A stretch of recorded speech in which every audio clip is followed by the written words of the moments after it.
Dragon Prince yuan और venerable yuan अर्थात आदरणीय युआन। अध्याय 391 से 400।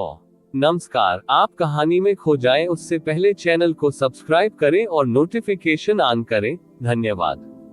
ड्रैगन प्रिंस युआन अध्याय 391 दबा दिया गया। जब जो युआन ने फिर से अपनी आंखें खोली तो उसका सिर ऐसा महसूस हुआ मानो वह भ्रमित हो गया हो, जबकि तीव्र दर्द उसके शरीर के हर हिस्से को चीर रहा था। आप ऑडियो बुक्स 108 देख रहे हैं। धोखेबाजों से सावधान रहें। हौंफना तारांकन। जब वह अपने पैरों पर खड़ा होने के लिए संघर्ष कर रहा था तो उसने ठंडी हवा के कई घूंट जोर जोर से अंदर खींचे। उसकी दृष्टि ने आसपास का निरीक्षण किया, तभी उसे एहसास हुआ कि वह अभी भी गुफा के सबसे भीतरी हिस्से में था। फर्क सिर्फ इतना था कि अब उसके शरीर से खून बह रहा था, जबकि उसके शरीर से हल्की दुर्गंध आ रही थी। ये सचमुच बहुत ही दयनीय दृश्य था। थोड़े समय के भटकाव के बाद वह तेजी से अपने होश में लौट आया। ड्रैगन के आक्रोश जहर का क्या हुआ? उसने जल्दी से अपनी हथेली उठाई तो उस पर एक खतरनाक रक्त लाल गांठ जमी हुई थी। हालांकि जो युआन ये जानकर आश्चर्यचकित रह गया कि अब इसके चारों ओर एक गहरा सुनहरा गोलाकार पैटर्न था। ये पैटर्न एक जेल जैसा प्रतीत होता है जो ड्रैगन के आक्रोश के जहर को फंसा रहा था और दबा रहा था। मैंने ड्रैगन के आक्रोश के जहर को अस्थायी रूप से दबाने में आपकी मदद की है। जबकि जो युआन की आंखों में सदमा प्रकट हुआ, एक उदासीन आवाज सुनाई दी। जो युआन ने तुरंत अपना सिर उठाया और पाया कि याओ याओ उसके बगल में एक चट्टान पर सुंदर ढंग से बैठा है। उसका खूबसूरत चेहरा फिलहाल थोड़ा पीला पड़ गया था, जबकि उसकी आंखों में थकावट की झलक देखी जा सकती थी। उसके काले बाल उसके चिकने गालों पर फिसलते हुए प्रतीत हो रहे थे, जैसे उसकी स्पष्ट और अलग आंखें उसे देख रही थीं।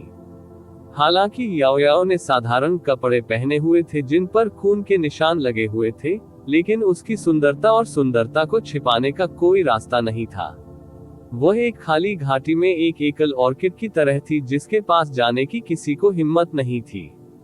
टुनटुन याओ याओ के बगल में जमीन पर शक्तिहीन होकर लेटा हुआ था, जिससे लगातार रोने की आवाज आ रही थी। जब उसने जो युआन की ओर देखा तो उसकी आंखें आक्रोश से भरी हुई लग रही थी। उनकी उपस्थिति से जो युआन को पता था कि उसके ड्रैगन के आक्रोश के जहर ने उन्हें काफी परेशान किया था। याओ याओ पर खून के धब्बे जाहिर तौर पर उसी के थे। उसे धुंधली सी याद भी आ रही थी कि जब वह पहले ड्रैगन के आक्रोश जहर के हमले के अधीन था तो उसने उसे मौत की गिरफ्त में पकड़ रखा था। इससे जो युआन काफी शर्मिंदा और अजीब हो गया। साफ सफाई के प्रति याओ याओ के जुनून को देखते हुए संभवतः उसने उसे मौत के घाट उतारने की हजारों इच्छाओं को दबा दिया था। धन्यवाद बड़ी बहन याओ याओ। जो युआन ने अजीब तरह से अपना सिर खुजलाया और जबरदस्ती मुस्कुराने लगा। याओ याओ ने उस पर एक नजर डाली और उसने शांति से उत्तर दिया, आप बहुत लापरवाह थे। वु हुआन को हराने और उसके पवित्र ड्रैगन आशीर्वाद का आधा हिस्सा पुनः प्राप्त करने के बाद जिसने सबसे अधिक लाभ उठाया वह आप नहीं थे, बल्कि आपके शरीर में ड्रैगन का आक्रोश जहर था। इसके अलावा जैसे जैसे आप अधिक शक्तिशाली होते गए, ये गुप्त रूप से बढ़ता भी गया। यदि आपने पैतृक ड्रैगन शास्त्र नहीं सीखा होता और महिला भाग्य आपके पक्ष में होता तो आप आज जहर से अपना जीवन खो देते। जो युआन को अपनी पीठ पर ठंडक महसूस हुई, क्योंकि उसकी अभिव्यक्ति कुछ बदसूरत हो गई थी। इस प्रकोप ने ड्रैगन के आक्रोश जहर के प्रति उसके मन में एक दर्दनाक भय छोड़ दिया था। आखिरकार यह अब तक का सबसे खतरनाक था।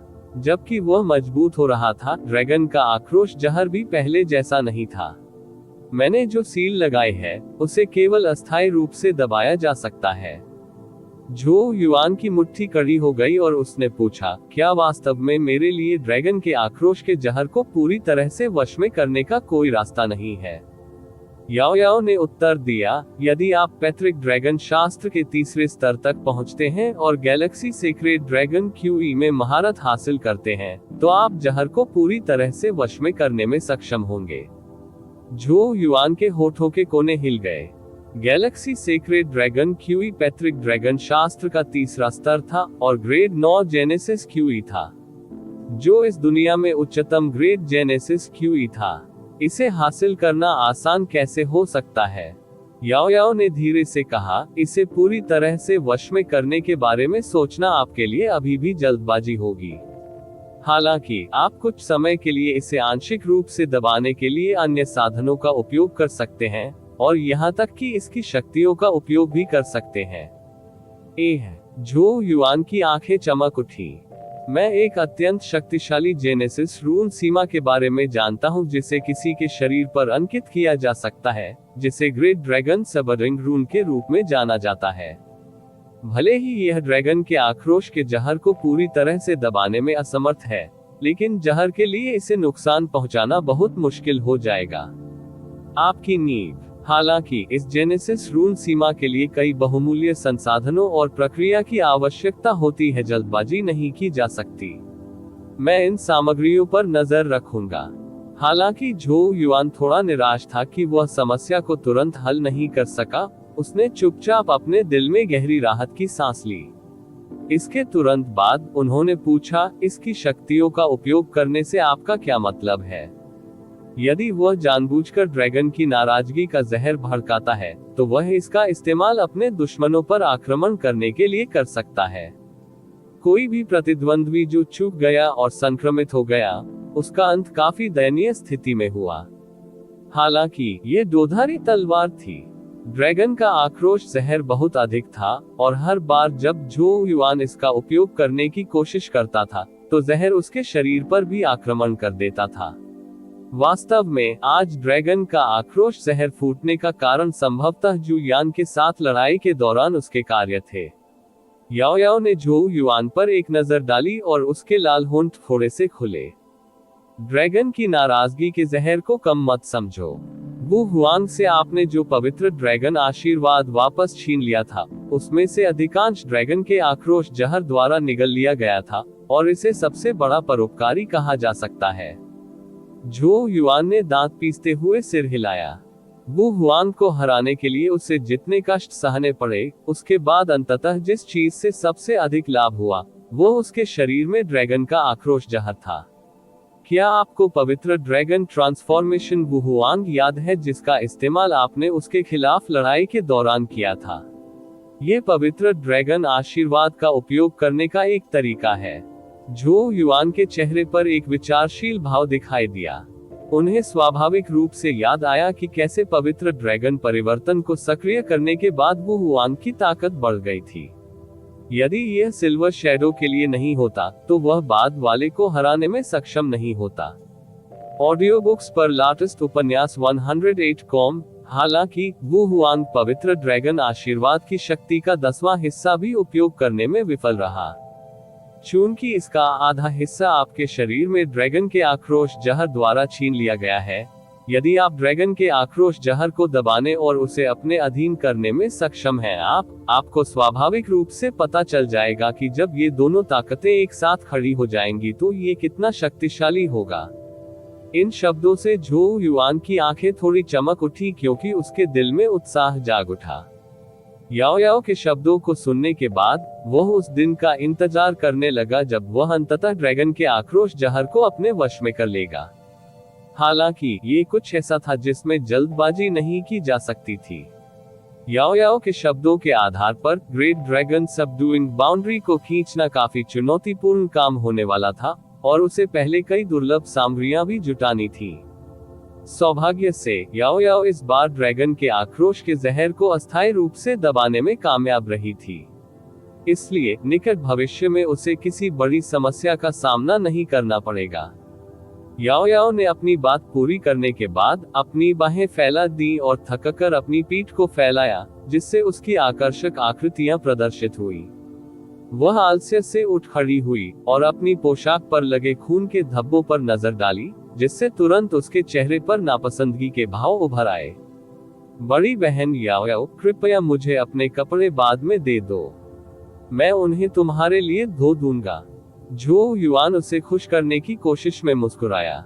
याओ याओ की आंखें थोड़ी सिकुड़ गईं। वह झो युआन के पास चली गई और एक चमकदार मुस्कान प्रकट की, जिसने झो युआन को एक पल के लिए स्तब्ध कर दिया। हालांकि जल्द ही उन्हें अपने कान में तेज दर्द महसूस हुआ। याओ याओ ने उस पर जोर से चुटकी लेते हुए हंसते हुए कहा, झोउ युआन, ऐसा लगता है जैसे ड्रैगन का आक्रोश जहर आपके लिए ज्यादा खतरा नहीं था, क्योंकि ऐसा प्रतीत होता है कि आपने जल्दी से मधुर शब्दों का उपयोग करने की अपनी क्षमता वापस पा ली है। ऐसा लगता है कि आपकी मदद करने से पहले मुझे आपको भविष्य में लंबे समय तक कष्ट सहने देना चाहिए। याओ याओ के शरीर में शायद ही कोई जेनेसिस क्यूई थी, और स्वाभाविक रूप से ज्यादा ताकत भी नहीं थी।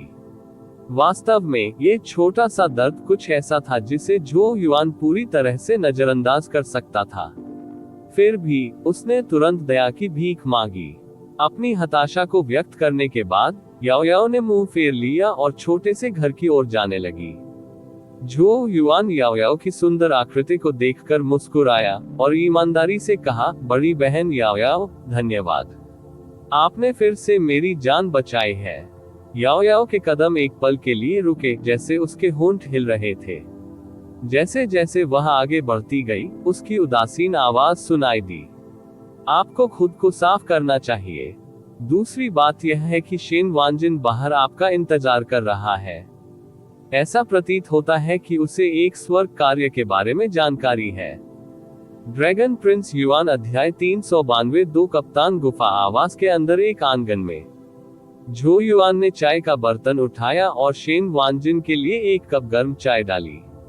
उत्तरार्ध वर्तमान में बैंगनी जेनेसिस गुफा आवास का सर्वेक्षण कर रहा था, इसकी समृद्ध और शुद्ध जेनेसिस क्यूई को सूंघ रहा था, जैसे उसकी आंखों में एक ईर्ष्यालु भाव अनायास ही प्रकट हो गया। आप ऑडियो बुक्स 108 देख रहे हैं। धोखेबाजों से सावधान रहें। लिटिल युआन भाई वास्तव में अद्भुत है। भले ही हमने कैंगक्सुआन संप्रदाय में एक साथ प्रवेश किया, मुझे यकीन नहीं है कि हम में से बाकी लोगों को आपकी वर्तमान स्थिति तक पहुंचने में कितने वर्ष लगेंगे। शेन वांजिन ने आह भरते हुए कहा। झोउ युआन हंसा। उन्होंने विषय को मोड़ते हुए कोई अहंकार नहीं दिखाया, आपके पास स्वर्ग के कार्य के बारे में जानकारी है।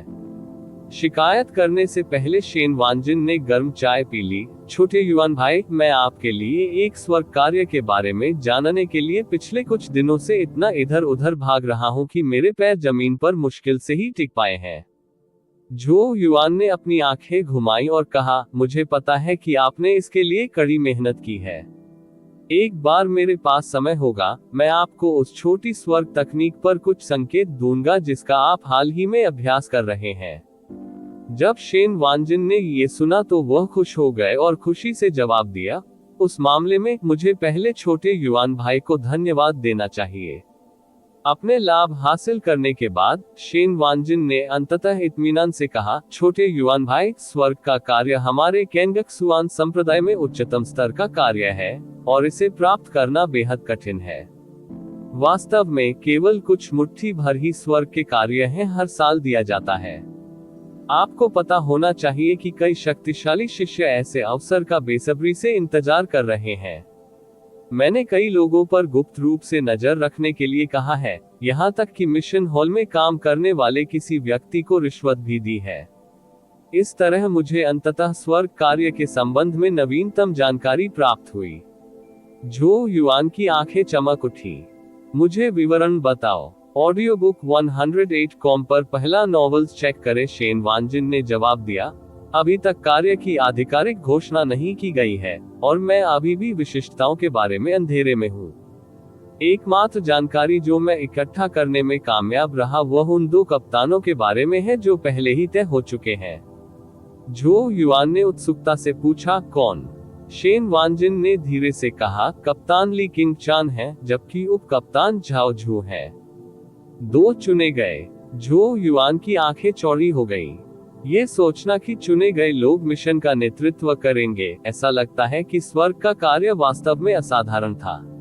वह ली क्विंचान से अपेक्षाकृत अच्छी तरह परिचित था। जहां तक झाओ झू का सवाल है, ऐसा लग रहा था जैसे वह बैंगनी सेश चयन के दौरान घटना का मास्टरमाइंड था। जैसा कि कहा जाता है, प्रतिद्वंदियों को हमेशा रास्ता बदलना ही तय होता है। इस स्वर्ग कार्य के लिए 8 सदस्यों की आवश्यकता है।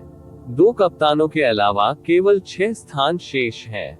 शेन वांजिन भी इस ऑपरेशन के पैमाने से स्पष्ट रूप से थोड़ा अभिभूत थे। अतीत में उसने जो मिशन लिए थे वे वास्तव में इस तरह के लाइनअप की तुलना में फीके थे। हालांकि इस कार्य की अभी तक आधिकारिक घोषणा नहीं की गई है, अधिकांश मजबूत अनुभवी शिष्यों को इसकी भनक लग गई है और उन्होंने गुप्त रूप से आगे बढ़ना शुरू कर दिया है। यह अफवाह है कि टीम के बाकी सदस्यों को दोनों कप्तानों द्वारा अनुमोदित किया जाना चाहिए, जिससे ली किंचान और झाओ झू पहले से कहीं अधिक लोकप्रिय हो जाएंगे। शेन वांजिन ने कंधे उचकाते हुए कहा, हालांकि इसमें आपकी मदद के लिए मैं और कुछ नहीं कर सकता। आपको खुद पर भरोसा करना होगा। वह महज एक ब्लैक सैश शिष्य था, जिसके पास निश्चित रूप से ली किंचान और झाओ झू जैसे चुनिंदा लोगों से मिलने की योग्यता भी नहीं थी। झो युआन के लिए तार खींचने की बात तो दूर की बात है। झो युआन ने हल्का सा सिर हिलाया और भौहें सिकोड़ने लगा। एक स्वर्ग कार्य को पूरा करना बेहद कठिन था, और हर बार जब एक स्वर्ग कार्य की घोषणा की जाती थी तो कई बैंगनी सैश शिष्य उपलब्ध स्थानों की सीमित संख्या पर लड़ते थे। दरअसल संघर्ष कभी कभी इतना तीव्र होता कि खून तक निकल जाता। ये समय स्पष्टतः अपवाद नहीं होने वाला था। स्पष्ट रूप से कहें तो जू यान जैसे अनुभवी पर्पल सैश शिष्य के पास भी स्वर्ग कार्य में स्थान पाने के लिए योग्यता और अनुभव का अभाव था। हेवन क्रेडिट प्राप्त करना वास्तव में बहुत कठिन होगा। झो युआन ने अंदर आह भरी। छोटे युआन भाई, क्या तुम सच में एक स्वर्ग कार्य में भाग लेने जा रहे हो? शेन वांजिन ने झो युआन की ओर देखा। वह अपनी सच्ची राय को पूरी तरह से व्यक्त करने में थोड़ा असमर्थ था। यद्यपि झो युआन की प्रतिष्ठा संप्रदाय के भीतर तेजी से बढ़ी थी और अब उन्हें नई पीढ़ी के शीर्ष शिष्य के रूप में देखा जाता था, स्वर्ग का कार्य संप्रदाय में सर्वोच्च रैंक वाले मिशन का था, और यहाँ तक कि झो युआन जैसे किसी व्यक्ति के पास ऐसा करने के लिए योग्यता का अभाव था। इस तथ्य से कि दोनों कप्तान 10 चुने हुए सदस्यों के सदस्य थे, कोई यह बता सकता है कि स्वर्ग का कार्य कितना चुनौतीपूर्ण और खतरनाक था। झो युआन ने सिर हिलाया। वह जानता था कि शेन वांजिन क्या कहना चाहता था, हालांकि उसके पास कोई विकल्प नहीं था। यदि वह हेवन क्रेडिट प्राप्त करने में विफल रहा तो इसमें कोई संदेह नहीं था कि बूढ़ा हुआन ताई ग्रीनवुड मार्क को जब्त कर लेगा। ये कुछ ऐसा था जिसे झो युआन को रोकने की नितांत आवश्यकता थी। इसका सामना करना उसके लिए पहले से ही एक बड़ा आशीर्वाद था। यदि वह इसमें सफलतापूर्वक महारत हासिल कर सका तो इससे उसे भविष्य में अनगिनत लाभ मिलेंगे, क्योंकि वह साधना के पथ पर आगे बढ़ता रहेगा। जैसा कि कहा जाता है, यदि कोई स्वर्ग से दया स्वीकार नहीं करता है तो उसे इसके बदले दंडित किया जाएगा। यदि आप वास्तव में जाना चाहते हैं तो ऐसा नहीं है कि यह असंभव है। जब झो युआन इस बात पर झल्ला रहा था कि वह एक स्थान कैसे प्राप्त कर सकता है, अचानक उसके पीछे से एक बेपरवाह आवाज सुनाई दी। झो युआन और शेन वांजिन ने अपना सिर उठाया और पीछे मुड़े और पाया कि याओ याओ धीरे धीरे उनकी ओर चल रहा है। ऐसा लग रहा था मानो वह अभी अभी नहाए हो। उसने अपने खून से सने कपड़े बदल लिए थे और अब उसने सफेद पोशाक पहन रखी थी। उसके आकर्षक फिगर और उसके खूबसूरत चेहरे के साथ ऐसा लग रहा था मानो वह चमक रही हो। वास्तव में उसकी दृष्टि से ऐसा लग रहा था कि पूरा गुफा निवास जगमगा उठा है। उसके लंबे काले बाल थोड़े गीले थे और उसके सिर से लटक रहे थे, जो उसे थोड़ा मैला आकर्षण दे रहा था। बहरहाल वह हमेशा की तरह उतनी ही लुभावनी लग रही थी। शेन वांजिन का मोटा चेहरा आश्चर्य से भर गया था, लेकिन वह जल्दी ही अपने होश में वापस आ गया और उसने चुटीली मुस्कान के साथ कहा, प्रणाम बॉस बहन। कंगक्सुआन संप्रदाय में वर्तमान में कोई भी ऐसा नहीं था जो याओ याओ को नहीं जानता हो। वास्तव में झो युआन भी उसकी तुलना में फीका था। आखिरकार झो युआन केवल स्वॉर्ड कॉमेट पीक के सभी गोल्ड सैश शिष्य प्रतिभागियों को हराने में कामयाब रहा था, जबकि याओ याओ ने स्पिरिट रून पीक के सभी शिष्यों को, जिनमें उनके चुने हुए ये भी शामिल थे, पराजित कर दिया था। इसलिए याओ याओ स्पष्ट रूप से झो युआन की तुलना में बहुत बेहतर समर्थक था। दुर्भाग्य से उसे झो युआन के अलावा किसी की मदद करने में कोई दिलचस्पी नहीं थी। क्या आपके पास एक समाधान है? झो युआन ने याओ याओ को उत्सुकता से देखा। जब याओ याओ उनके पास बैठी तो एक हल्की खुशबू उसके साथ आए और उसने आलस्य से कहा, क्या कप्तान ली किंचान नहीं है? वह पहले मुझसे कुछ दांव हार गई थी और अब उन्हें चुकाने का समय आ गया है। झो युआन के होठों के कोने हिल गए और उसने पूछा, क्या आप आश्वस्त हैं कि यह काम करेगा? जब वह शेन वांजिन की ओर देखने लगी तो याओ याओ ने उसे नजरअंदाज कर दिया और कहा, स्नो लोड स्पीक पर जाएं और उसे आमंत्रित करें। कहो कि मैं ही वह हूँ जो उसे ढूंढ रही हूँ। बॉस बहन के पास स्वैग है। शेन वांजिन ने प्रशंसा में दोनों अंगूठे उठाए। ली किंचान जैसे चुने हुए को बुलाना कुछ ऐसा था जिसे झो युआन ने भी करने की हिम्मत नहीं की थी। बेशक भले ही झो युआन ने कोशिश की हो, ली किंचान केवल उसे अनदेखा कर देगा। आखिरकार वर्तमान झो युआन अभी भी उस स्तर पर नहीं था। शेन वांजिन ने कुछ अजीब अभिव्यक्ति के साथ झो युआन की ओर देखा, जिसमें जबरदस्त मात्रा में ईर्ष्या भी थी। छोटे युआन भाई, आप महिलाओं को छेड़ने में वाकई बहुत अच्छे हैं। झो युआन तुरंत उस नजर को समझ गया और उसने तुरंत अपने कप में बची हुई चाय को छोटे फैटी पर छिड़क दिया। शेन वांजिन का मोटा शरीर सुन्न होकर चाय से बच गया और वह एक चुटीली मुस्कान के साथ सीधे स्नो लोड स्पीक की ओर चला गया। ड्रैगन प्रिंस युआन अध्याय 393 स्वर्ग कार्य। जब ली किंचान गुफा के बाहर पहुंचे तो सूरज डूबने ही वाला था। आप ऑडियो बुक्स 108 देख रहे हैं। धोखेबाजों से सावधान रहें। आज जब ली किंचान डूबते सूरज के नीचे गुफा के पास पहुंची तो उसने सफेद कपड़े पहने हुए थे। उसके भव्य चेहरे की अभिव्यक्ति पाले की तरह ठंडी थी और उसने एक ऐसी आभा छोड़ी जो 1000 मील दूर की प्रतीत हो रही थी। वह चट्टान के किनारे पर लटके हुए बर्फ के कमल की तरह थी, कुछ ऐसा जिसे कोई केवल दूर से देख सकता है, लेकिन व्यक्तिगत रूप से कभी उसके पास नहीं जा सकता। जब वह अंदर जा रही थी तो उसने बैंगनी जेनेसिस गुफा में रहने के लिए कोई दिलचस्पी नहीं दिखाई। 10 चुने हुए लोगों में से एक के रूप में उसका अपना आवास और खेती का क्षेत्र निस्संदेह झो युआन जैसे नए पदोन्नत बैंगनी सैश शिष्य की तुलना में बहुत बेहतर था। गुफा के अंदर उसने झो युआन और याओ याओ को प्रतीक्षा करते हुए देखा। तुम्हें मुझसे कुछ चर्चा करनी है, उसने केवल याओ याओ की ओर देखते हुए लापरवाही से पूछा। यह स्पष्ट था कि वह केवल बात की वजह से यहाँ थी। झो युआन जैसा कोई जाहिर तौर पर उसके पास व्यक्तिगत रूप से आने के लिए योग्यता नहीं थी। झो युआन को थोड़ा शर्मिंदा महसूस हुआ। कभी कभी तारों को खींचना थोड़ा कठिन होता था। हालांकि याओ याओ ने कोई चतुराई दिखाने की जहमत नहीं उठाए और सीधे कहा, मैंने सुना है कि संप्रदाय ने एक स्वर्ग कार्य जारी किया है। चूंकि आप कप्तान हैं, मैं चाहता हूं कि आप झो युआन को अपने साथ ले जाएं ताकि वह एक स्वर्ग क्रेडिट प्राप्त कर सके। उसके शब्दों से झो युआन का चेहरा थोड़ा लाल हो गया। इस बीच ली किंचान की आंखें चौड़ी होने से बच नहीं सकी। उसने जल्द ही धीरे से अपने दांत पीस लिए, इससे पहले कि वह क्रोधित होकर बोली, आप वास्तव में कुंद हैं। स्वर्ग मिशन में एक स्थान हमारे संप्रदाय में सबसे वांछनीय चीजों में से एक है। झाओ झू और मेरे अलावा केवल 8 स्थान शेष हैं, जो संप्रदाय का प्रत्येक बैंगनी सैश शिष्य प्राप्त करने के प्रयास में अपनी कमर तोड़ रहा है, और फिर भी आप वास्तव में चाहते हैं कि मैं उसे खींचूं और उसे एक स्थान प्रदान करूं। झो युआन अजीब तरह से मुस्कुराया। याओ याओ ने अपना सिर झुकाकर अपनी ठुड्डी को हाथ से ऊपर उठाया और ली किंचान की ओर देखा। क्या आप हमारी पिछली शर्त को स्वीकार करने से इनकार कर रहे हैं? ली किंचान का ठंडा चेहरा लाल हो गया क्योंकि उसने तुरंत अपना बचाव करने की कोशिश की। हम इसे किसी अन्य तरीके से सुलझा सकते हैं। हेवन टास्क कोई हंसी की बात नहीं है। यदि वह पर्याप्त रूप से कुशल नहीं है तो वह केवल एक बोझ बनकर रह जाएगा, भले ही मैं उसे साथ दे दूं। इसके अलावा यदि उसका प्रदर्शन अच्छा नहीं है तो उसे कोई काम नहीं दिया जाएगा।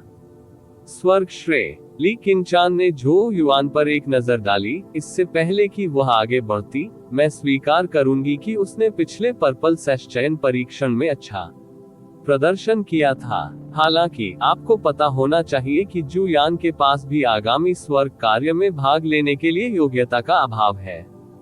वह पहले से ही बहुत स्पष्ट थी। जू यान के खिलाफ शानदार जीत हासिल करने के लिए झो युआन को लगभग हर चीज की जरूरत थी।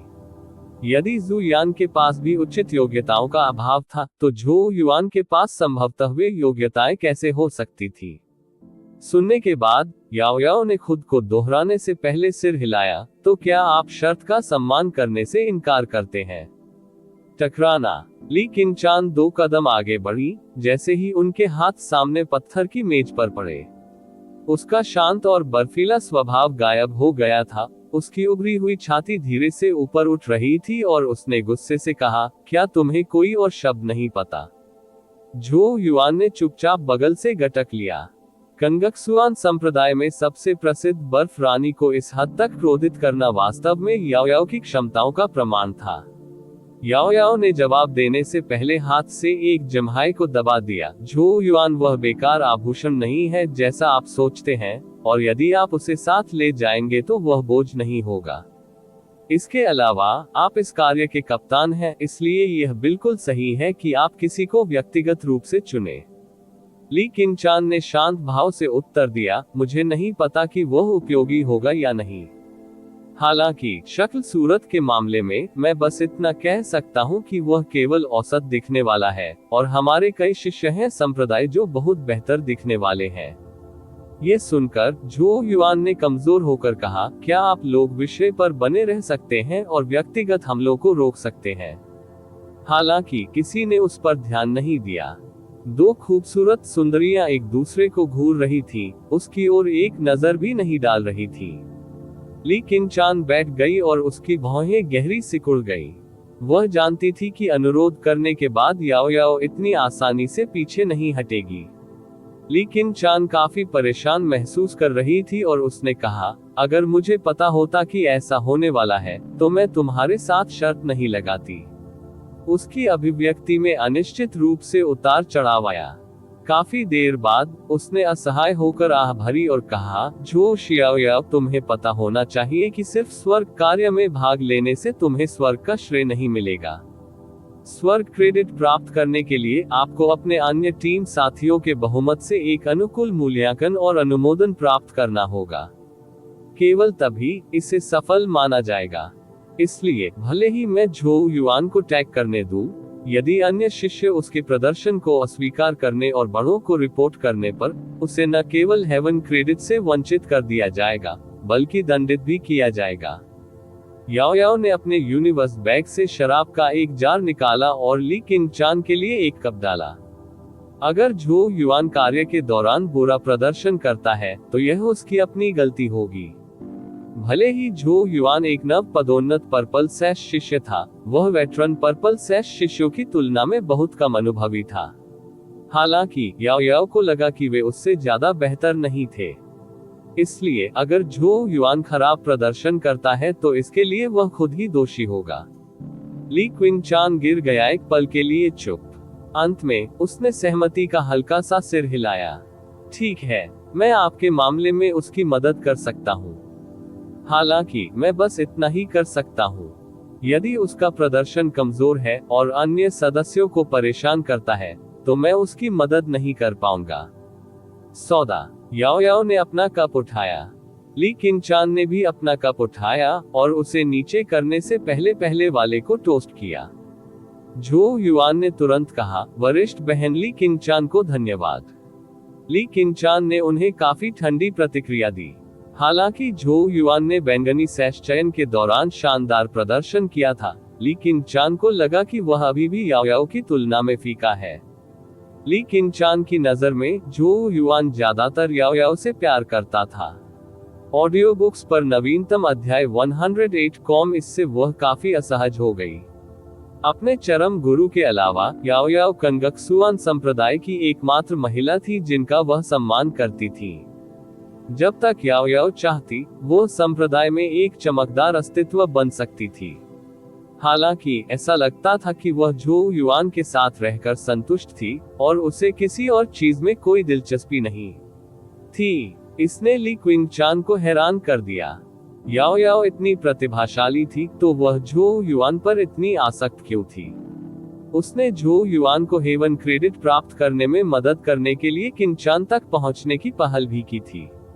ये कुछ ऐसा था जिसे लेकर वह काफी क्रोधित महसूस कर रही थी। मुझे धन्यवाद देने की कोई आवश्यकता नहीं है। आपके लिए ये सोचना बेहतर होगा कि आने वाले कार्य में खुद को कैसे उपयोगी बनाया जाए। यदि आपने खराब प्रदर्शन किया तो अंततः आप ही बदनाम होंगे। ली क्विंचान ने उत्तर दिया। झो युआन ली किंचान के स्वर में उदासीनता सुन सकता था।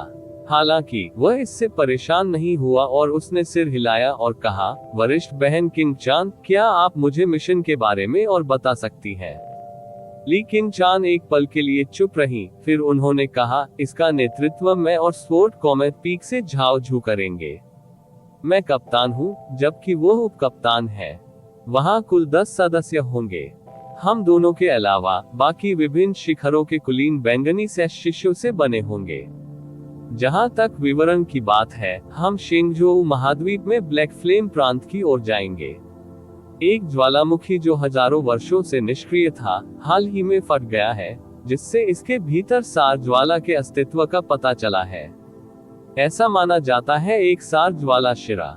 ये सार लपटें बहुत मूल्यवान हैं और लौ प्रकार जेनेसिस क्यूई की गुणवत्ता को बढ़ा सकती है। परिणाम स्वरूप हमारे संप्रदाय ने इसे ग्रेड 6 जेनेसिस नस का दर्जा दिया है। झो युआन की आंखें चौड़ी हो गईं। कंगक्सुआन संप्रदाय से संबंधित कई उत्पत्ति शिराओं को ग्रेड 1 से 9 तक रैंक किया गया था। ग्रेड 1 सबसे निचला था, जबकि ग्रेड 9 उच्चतम था। आम तौर पर कहें तो ग्रेड 7 जेनेसिस नस पहले से ही बेहद मूल्यवान थी और यहाँ तक कि एक छोटे पैमाने के युद्ध को भी भड़का सकती थी। इसलिए उन्हें ग्रेड 6 जेनेसिस नस के लिए भेजा जा रहा था। इसमें कोई आश्चर्य नहीं कि यह स्वर्ग स्तर का कार्य था।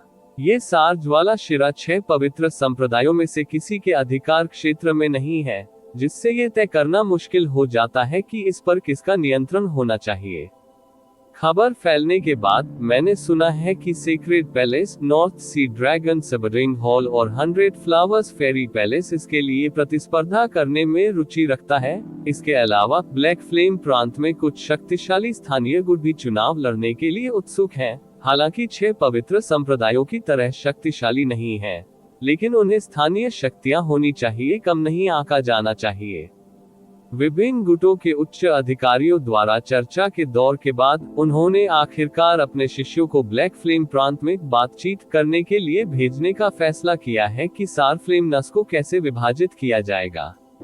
ली किंचान ने शांति से कहा, इसलिए हमारा काम कांगक्सुआन संप्रदाय का प्रतिनिधित्व करना और सार लो नस में हिस्सेदारी के लिए लड़ना है। झो युआन की पुतलियां थोड़ी सिकुड़ गईं।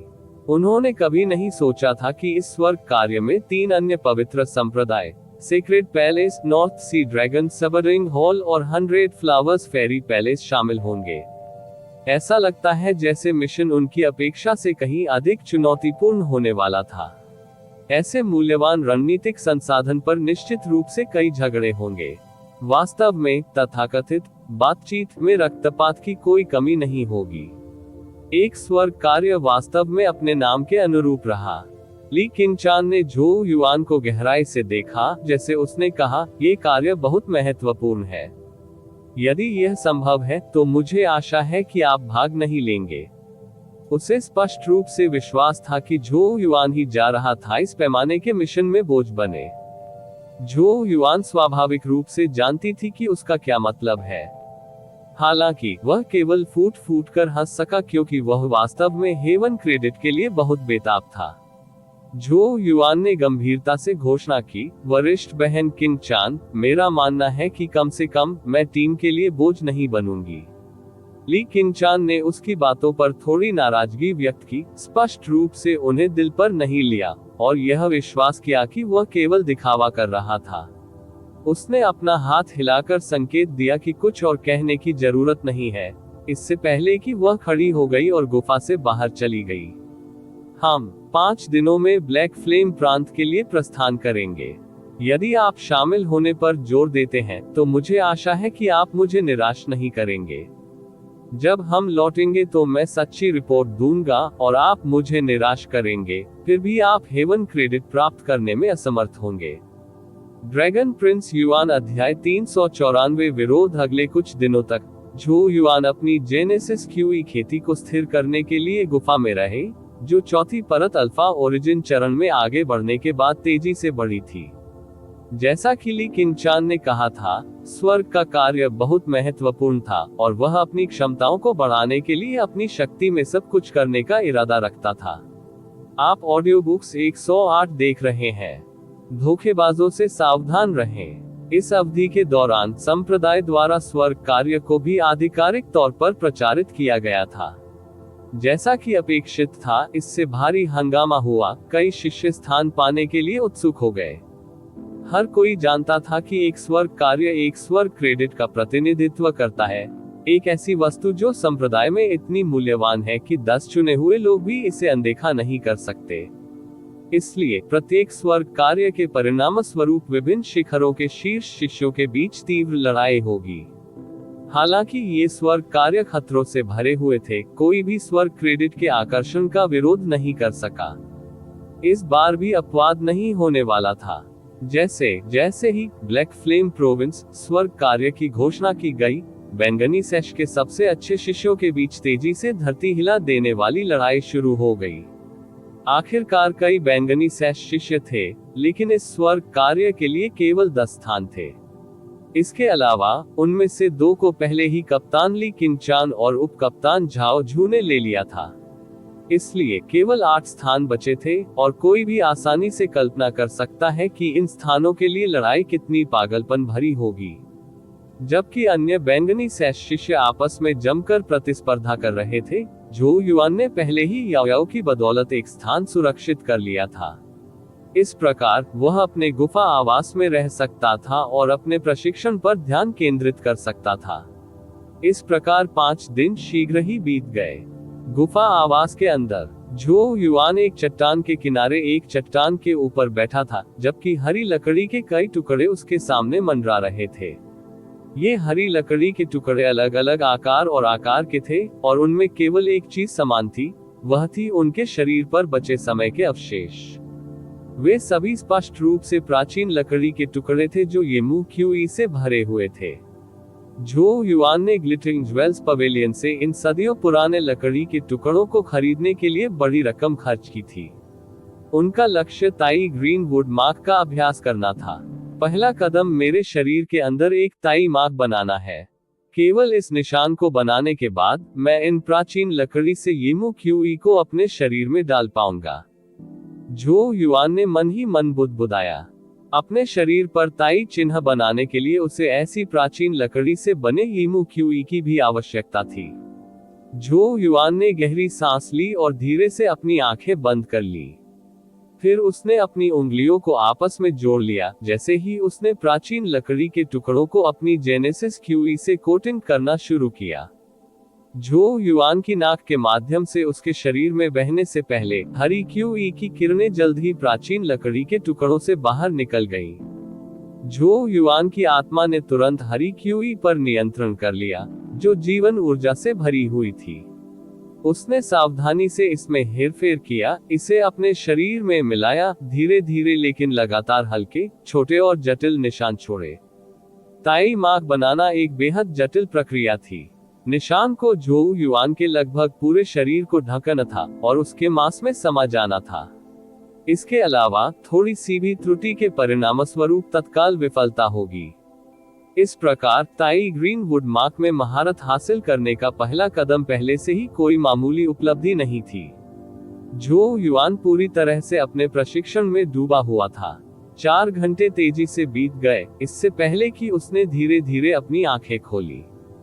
धीरे धीरे कम होने से पहले उसने अपनी बांह की ओर देखा, एक हल्की हरी चमक दिखाई दी। इसके बाद केवल 1% ही पूरा हो पाया है कई दिनों की कड़ी मेहनत। झो युआन ने कड़वी हंसी छोड़ी। पिछले कुछ दिनों में उसने अपना सब कुछ दे दिया था, लेकिन बहुत कम प्रगति हुई थी। ऐसा लगता है कि इसे पूरा करने में उसे काफी समय लगेगा। उसके शरीर में ताई मार्क। बेशक सबसे महत्वपूर्ण कारक ये था कि येमू क्यूई बहुत कम थी। झो युआन ने अपने सामने प्राचीन लकड़ी के टुकड़ों पर नजर डाली। उनकी येमू क्यूई खत्म हो जाने के बाद वे धूल में बदलना शुरू हो गए थे। ये प्राचीन लकड़ी के टुकड़े अधिकतम 1 सदी पुराने थे और इनमें समृद्ध येमू क्यूई नहीं थी। हालांकि ग्लिटरिंग ज्वेल्स पवेलियन में 1000 साल पुरानी लकड़ी ढूंढना थोड़ा मुश्किल था। झो युआन ने आह भरी। उसकी आस्तीन के हिलने से उसके सामने की धूल उड़ गई। ओह! ट्रेनिंग खत्म करने के बाद उन्हें अपने मन में कुछ एहसास हुआ। जैसे ही वह एक छाया में बदल गया और आगे की ओर दौड़ा, उसका शरीर थोड़ा अलौकिक हो गया। कुछ दर्जन से भी कम सांसों में वह गुफा निवास के प्रवेश द्वार तक पहुंच गया था। उसने शेन वांजिन को अपना पसीना पोंछते हुए यहाँ इंतजार करते हुए पाया। छोटे युआन भाई, आपका प्रशिक्षण सत्र पूरा हो गया। जब शेन वांजिन ने झो युआन को बाहर निकलते देखा तो वह बहुत खुश हुए। झो युआन ने मुस्कुराते हुए सिर हिलाया। क्या हुआ? शेन वांजिन की शक्ल के आधार पर ऐसा लग रहा था कि वह काफी समय से इंतजार कर रहे थे। शेन वांजिन के मोटे चेहरे पर एक गंभीर अभिव्यक्ति दिखाई दी जब उन्होंने धीमी आवाज में उत्तर दिया, कल स्वर्ग कार्य के लिए प्रस्थान का दिन है, इसलिए सदस्यों को आज तक अंतिम रूप दिया जाना चाहिए। पिछले कुछ दिनों में शीर्ष पर्पल सैश शिष्यों ने इन 8 स्थानों के लिए कड़ा संघर्ष किया है। मैंने सुना है कि अधिकांश सदस्यों को अंतिम रूप दे दिया गया है और आपकी भागीदारी का भी खुलासा कर दिया गया है। शेन वांजिन एक पल के लिए झिझके, इससे पहले कि उन्होंने आगे कहा, यह अफवाह है कि कई लोगों ने इसके खिलाफ आपत्ति जताई है। इस खबर के सामने झो युआन की अभिव्यक्ति काफी शांत थी। इस नतीजे से उन्हें कोई आश्चर्य नहीं हुआ। दिन के अंत में वह एक नव पदोन्नत पर्पल सैश शिष्य था और अनुभवी पर्पल सैश शिष्यों की तुलना में अभी भी उसमें कमी थी। इनमें से कई अनुभवी पर्पल सैश शिष्य टीम में जगह पाने में असफल रहे थे, जबकि उनके जैसा नया पदोन्नत पर्पल सैश शिष्य इसका हिस्सा था। इसका परिणाम स्वाभाविक रूप से बहुत बड़ी प्रतिक्रिया होगी। इसके अलावा कई शिष्यों को लगा कि उन्होंने इस स्थान को प्राप्त करने के लिए कनेक्शन का उपयोग किया था, हालांकि इस बार वास्तव में यही मामला था। वरिष्ठ बहन ली किंगचान को इन शिकायतों को संभालने में सक्षम होना चाहिए, है ना? झो युआन से पूछा। आखिरकार ली क्विंगचान कप्तान और टीम लीडर थे और स्वाभाविक रूप से उन्हें टीम के सदस्य को नामांकित करने का अधिकार था। शेन वांजिन ने कड़वी हंसी हंसते हुए कहा, बड़ी बहन ली किंगचान असहमति को दबाने में सक्षम रही है। हालांकि समस्या स्वॉर्ड कॉमेट पीक के झाओ झू के साथ है। वह उप कप्तान के रूप में उनके फैसले का कड़ा विरोध कर रहे हैं। इसके अलावा झाओ झू भी चुनिंदा लोगों में से एक है और उसके फैसले पर आपत्ति करने का उसके पास एक बहुत ही वैध कारण है। नतीजतन वह काफी समर्थन हासिल करने में कामयाब रही है। झाओ झू आपको टीम से बाहर निकालने पर जोर देता है। झो युआन की आंखें सिकुड़ गईं। झाओ झू फिर से, आमतौर पर कहें तो भाग लेने वाले सदस्यों को दोनों कप्तानों द्वारा अनुमोदित किया जाना चाहिए। चूंकि कप्तान और उप कप्तान असहमत हैं, इसलिए ये कुछ हद तक परेशानी भरा हो गया है। न्यू हैप्टर्स को ऑडियो बुक्स 108 कॉम पर पूरी तरह से अपडेट किया जाएगा। शेन वांजिन ने झो युआन की ओर देखा और कहा, वरिष्ठ बहन ली ने मुझे आपको मिशन हॉल में जाने के लिए कहने के लिए यहाँ भेजा है। शेन वांजिन काफी चिंतित थे। इस समय मिशन हॉल में काफी संख्या में पर्पल सैश शिष्य एकत्र थे। यदि झो युआन अब मिशन हॉल में जाता तो उसे अपना स्थान खोने के लिए बस एक छोटी सी दुर्घटना की आवश्यकता होती। शेन वांजिन ने धीरे से कहा, छोटे युआन भाई, वरिष्ठ बहन ली ने कहा कि वह आपकी रक्षा करने की पूरी कोशिश करेगी। हालांकि झाओ झू उसका जोरदार विरोध कर रहा है। समय आने पर आपको अपनी ताकत दिखानी होगी, अन्यथा। झो युआन की अभिव्यक्ति अपरिवर्तित रही, उसके चेहरे पर कोई घबराहट दिखाई नहीं दे रही थी। मैं समझता हूँ, उसने सहमति में सिर हिलाया। उन्होंने झाओ झू से इतना बड़ा उपद्रव मचाने की उम्मीद नहीं की थी। संभवतः ली किंगचान का इरादा था कि वह अपनी क्षमताओं को प्रदर्शित करने के लिए नीचे की यात्रा करे। यदि वह अपना मूल्य दिखा सके तो ली क्विंगचान उसके लिए लड़ने के लिए बेहतर स्थिति में होगा। हालांकि अगर उसने भयानक प्रदर्शन किया तो ली किंचान भी उसकी रक्षा नहीं कर पाएगा। चल दर। जैसे ही उसने उसे उठाया उसकी आंखें सिकुड़ गई। सिर्फ एक ठहाके के साथ जेनेसिस क्यूई उसके पैरों के नीचे प्रकट हुई और उसे आकाश में ले गई। तो आप लोग मेरा स्थान चाहते हैं? क्या तुम सचमुच सोचते हो कि मैं कोई नरमखुरमा हूं? ड्रैगन प्रिंस युआन अध्याय 395 विवाद मिशन हॉल कांगक्सुआन संप्रदाय के दक्षिण पश्चिम क्षेत्र में स्थित था। यह एक बड़ा और राजसी हॉल था जो धुंध भरी चोटी के ऊपर खड़ा था, जहां से पहाड़ की चोटी तक लंबी पत्थर की सीढ़ियां फैली हुई थी। ये देखने में काफी भव्य दृश्य था। आप ऑडियो बुक्स 108 देख रहे हैं। धोखेबाजों से सावधान रहें। मिशन हॉल कांगक्सुआन संप्रदाय में सबसे लोकप्रिय स्थानों में से एक था। मिशन हॉल से कार्य प्राप्त करने और सौंपने के लिए प्रतिदिन असंख्य शिष्य उड़ान भरते थे। इस समय मिशन हॉल असाधारण रूप से उपद्रवी था। विभिन्न चोटियों से कई बैंगनी सैश शिष्य यहाँ एकत्र हुए थे, क्योंकि वे एक दूसरे से झगड़ रहे थे। वे स्पष्ट रूप से इस बात पर झगड़ रहे थे कि कल से शुरू होने वाले ब्लैक फ्लेम प्रोविंस हेवन कार्य में किसे स्थान मिलना चाहिए। इस स्वर्ग कार्य के लिए चयन प्रक्रिया बिल्कुल अनुचित है। मुझे दूसरों से कोई आपत्ति नहीं है, लेकिन झो युआन केवल एक नव पदोन्नत बैंगनी सैश शिष्य है। उसे इस स्वर्ग कार्य में भाग लेने का अधिकार क्या है? ये सही है। भले ही झो युआन काफी प्रतिभाशाली है, उसके पास अभी भी अनुभव की कमी है। उसके पास 1 या 2 साल में योग्यता हो सकती है, लेकिन मुझे डर है कि अब भी उसमें अनुभव की कमी है।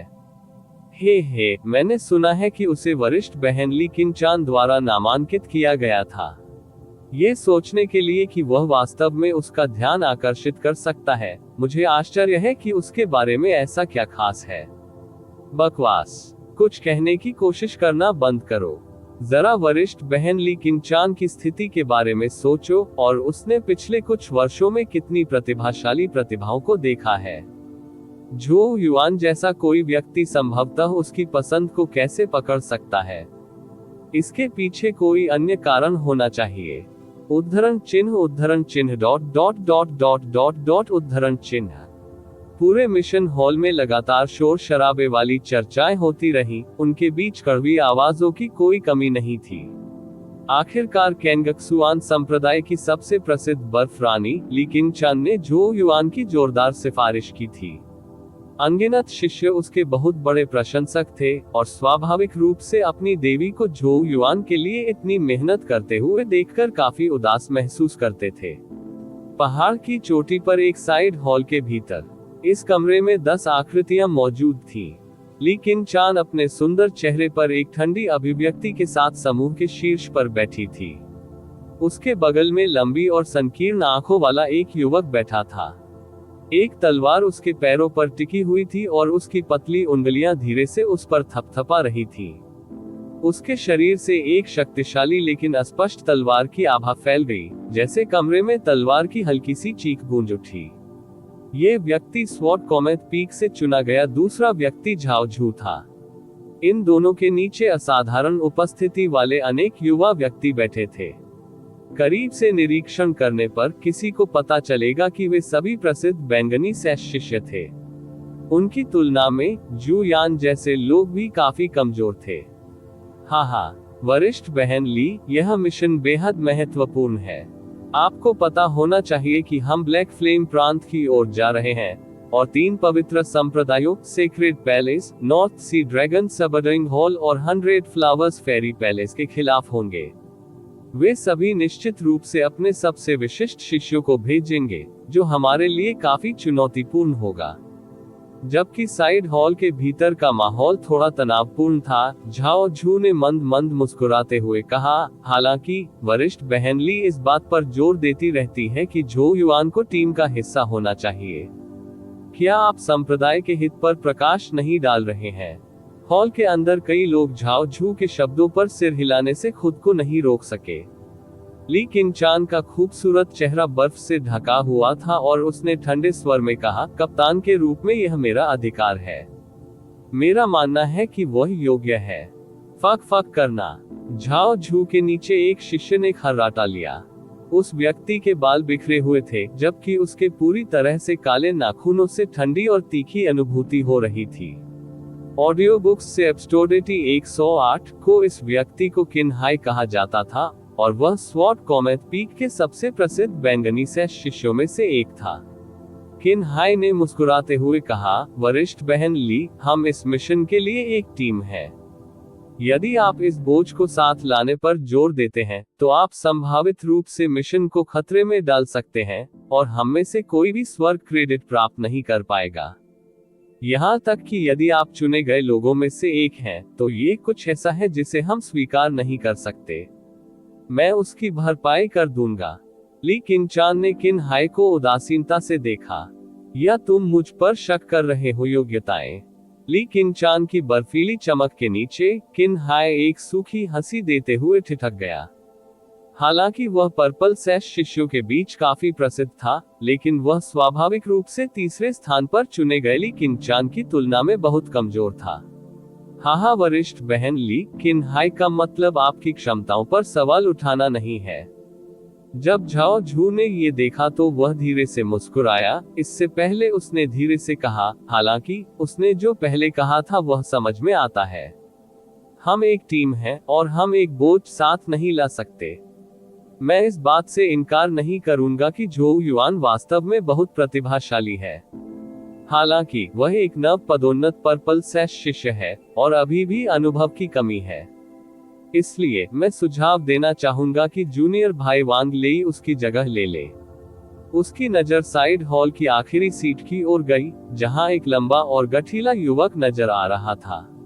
उसके शरीर से भयंकर जेनेसिस क्यूई लहरों की लहर दौड़ गई। वांग लेई भी स्वॉर्ड कॉमेट पीक के शिष्य थे।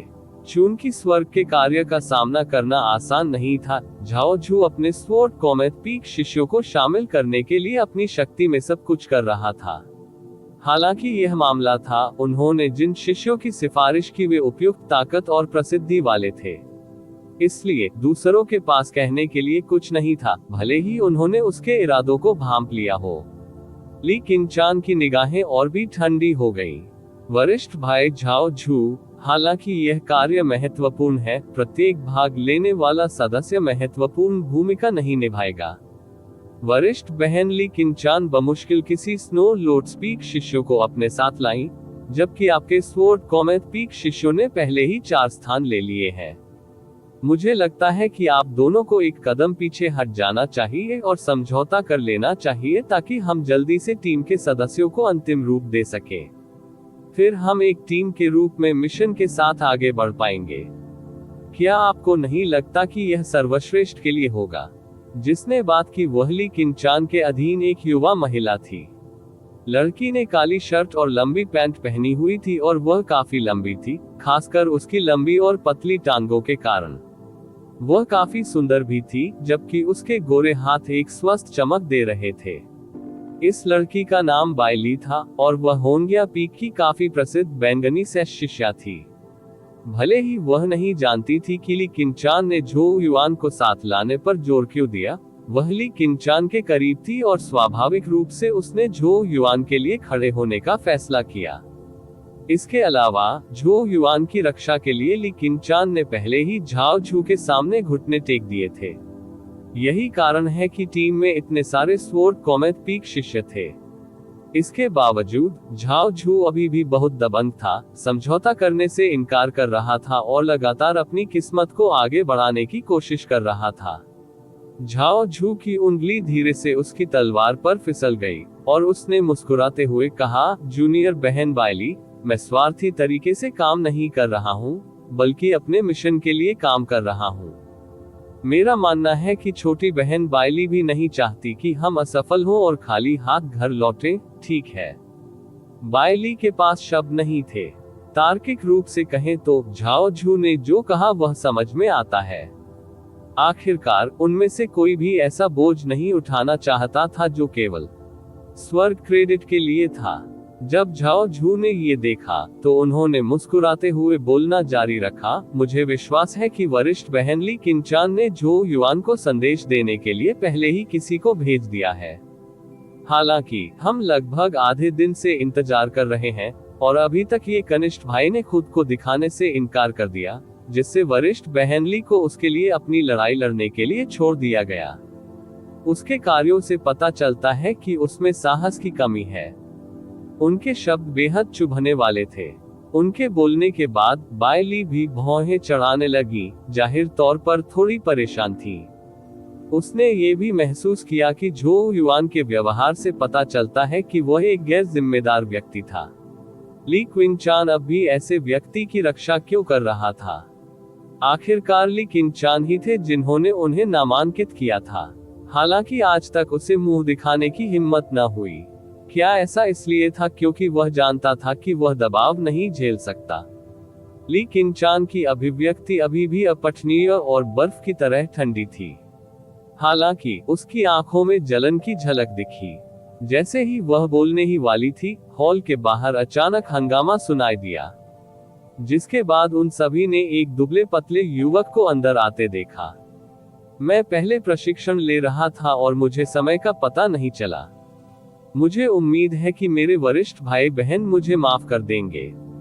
उस युवक ने अंदर देखा और अपनी मुट्ठियां भींच ली और मुस्कुराया। अंत में उसने सीधे झाओ झू की ओर देखा, जो ली क्विंचान के बगल में बैठा था। वरिष्ठ भाई झाओ झू, मुझे आश्चर्य है कि मैं आपको कैसे समझा सकता हूं कि मैं टीम के लिए बोझ नहीं बनूंगा। क्यों मुझे अपनी शर्तें मत बताओ, मैं बस आगे बढ़ूंगा और आज उन्हें पूरा करूंगा। ड्रैगन प्रिंस युआन अध्याय 396। एक चाल साइड हॉल में बैठे प्रत्येक व्यक्ति ने इस समय अपना सिर उठाया। उनकी आंखें उस युवक को देखकर संकीर्ण हो गईं जो अभी अभी अंदर आया था। आप ऑडियो बुक्स 108 देख रहे हैं। धोखेबाजों से सावधान रहें। वह उनके लिए कोई अजनबी नहीं था। आखिरकार, हालांकि यह शिष्य केवल 1 वर्ष से भी कम समय के लिए भीतरी पहाड़ों में शामिल हुआ था, उसने पहले ही संप्रदाय में कई लहरें जगा दी थी। झाओ झू की पलकें थोड़ी ऊपर उठी। उसने अपनी म्यान को थपथपाना जारी रखा और झो युआन पर एक उदासीन नजर डाली और कहा, आप कनिष्ठ भाई झो युआन हैं। तो आपने आखिरकार सामने आने का फैसला किया है। हम लगभग आधे दिन से आपके बारे में बहस कर रहे हैं और आप मूल रूप से ये सब चूक गए हैं। साइड हॉल के भीतर समूह ने झो युआन को देखा। स्वॉर्ड कॉमेट पीक के शिष्यों की तो बात ही छोड़िए, यहाँ तक कि अन्य शिखरों के शिष्यों की आंखों में भी अजीब भाव थे। भले ही उन्होंने ली क्विंचान के कारण चुप रहना चुना था, लेकिन उनमें से कई ने इस स्वर्ग कार्य के लिए झो युआन को टीम में शामिल करने के फैसले का विरोध किया। उनकी नजरों से झो युआन को समझ में आ गया कि जब ली क्विंचान ने उसका बचाव करने की कोशिश की थी, तो उसे भारी दबाव का सामना करना पड़ा होगा, जिससे उसे अपने दिल में थोड़ा आभारी महसूस हुआ। झो युआन की अभिव्यक्ति शांत थी और उन्होंने कहा, चूंकि एक विवाद है, आइए इसे हल करने का एक तरीका खोजें। हाँ, कनिष्ठ भाई झो युआन एक समझदार व्यक्ति है। झाओ झू के होठों से एक रहस्यमयी मुस्कान तैर गई।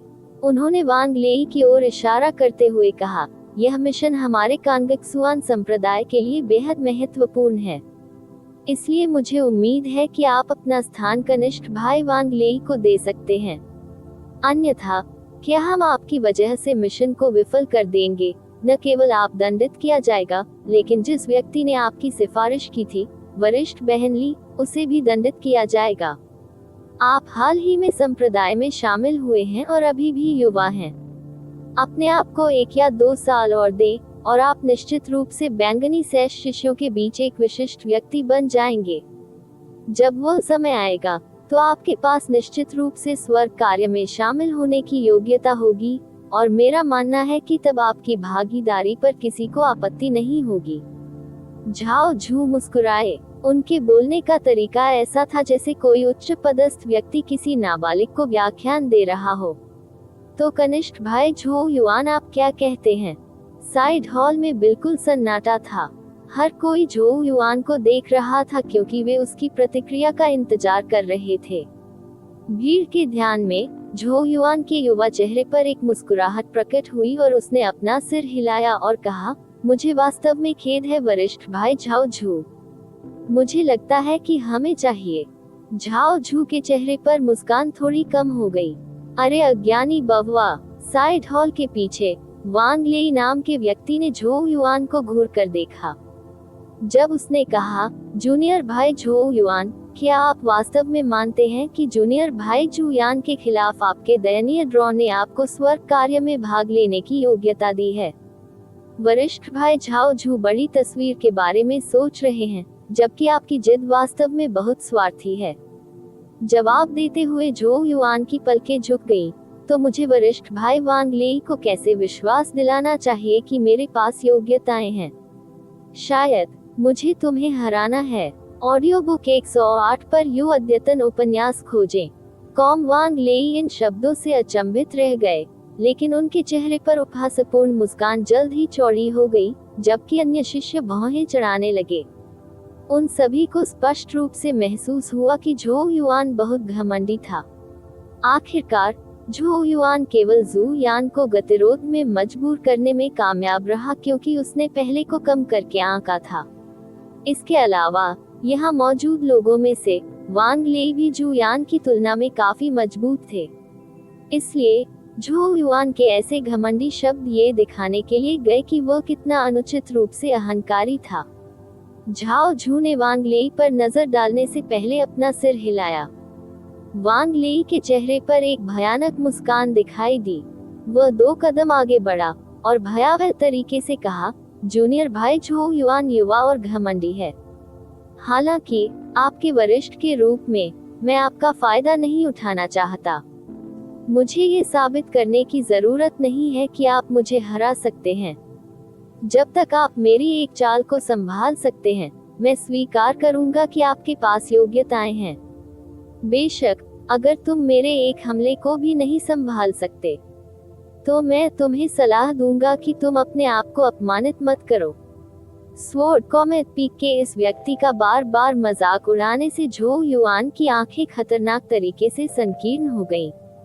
हालांकि जैसे ही वह बोलने ही वाला था, ली किंगचान ने आखिरकार अपना मुंह खोला और कहा, झो युआन इस चुनौती को स्वीकार करेगा। उसने झो युआन पर अपनी निगाहें डाली और उसे हल्के से सिर हिलाया।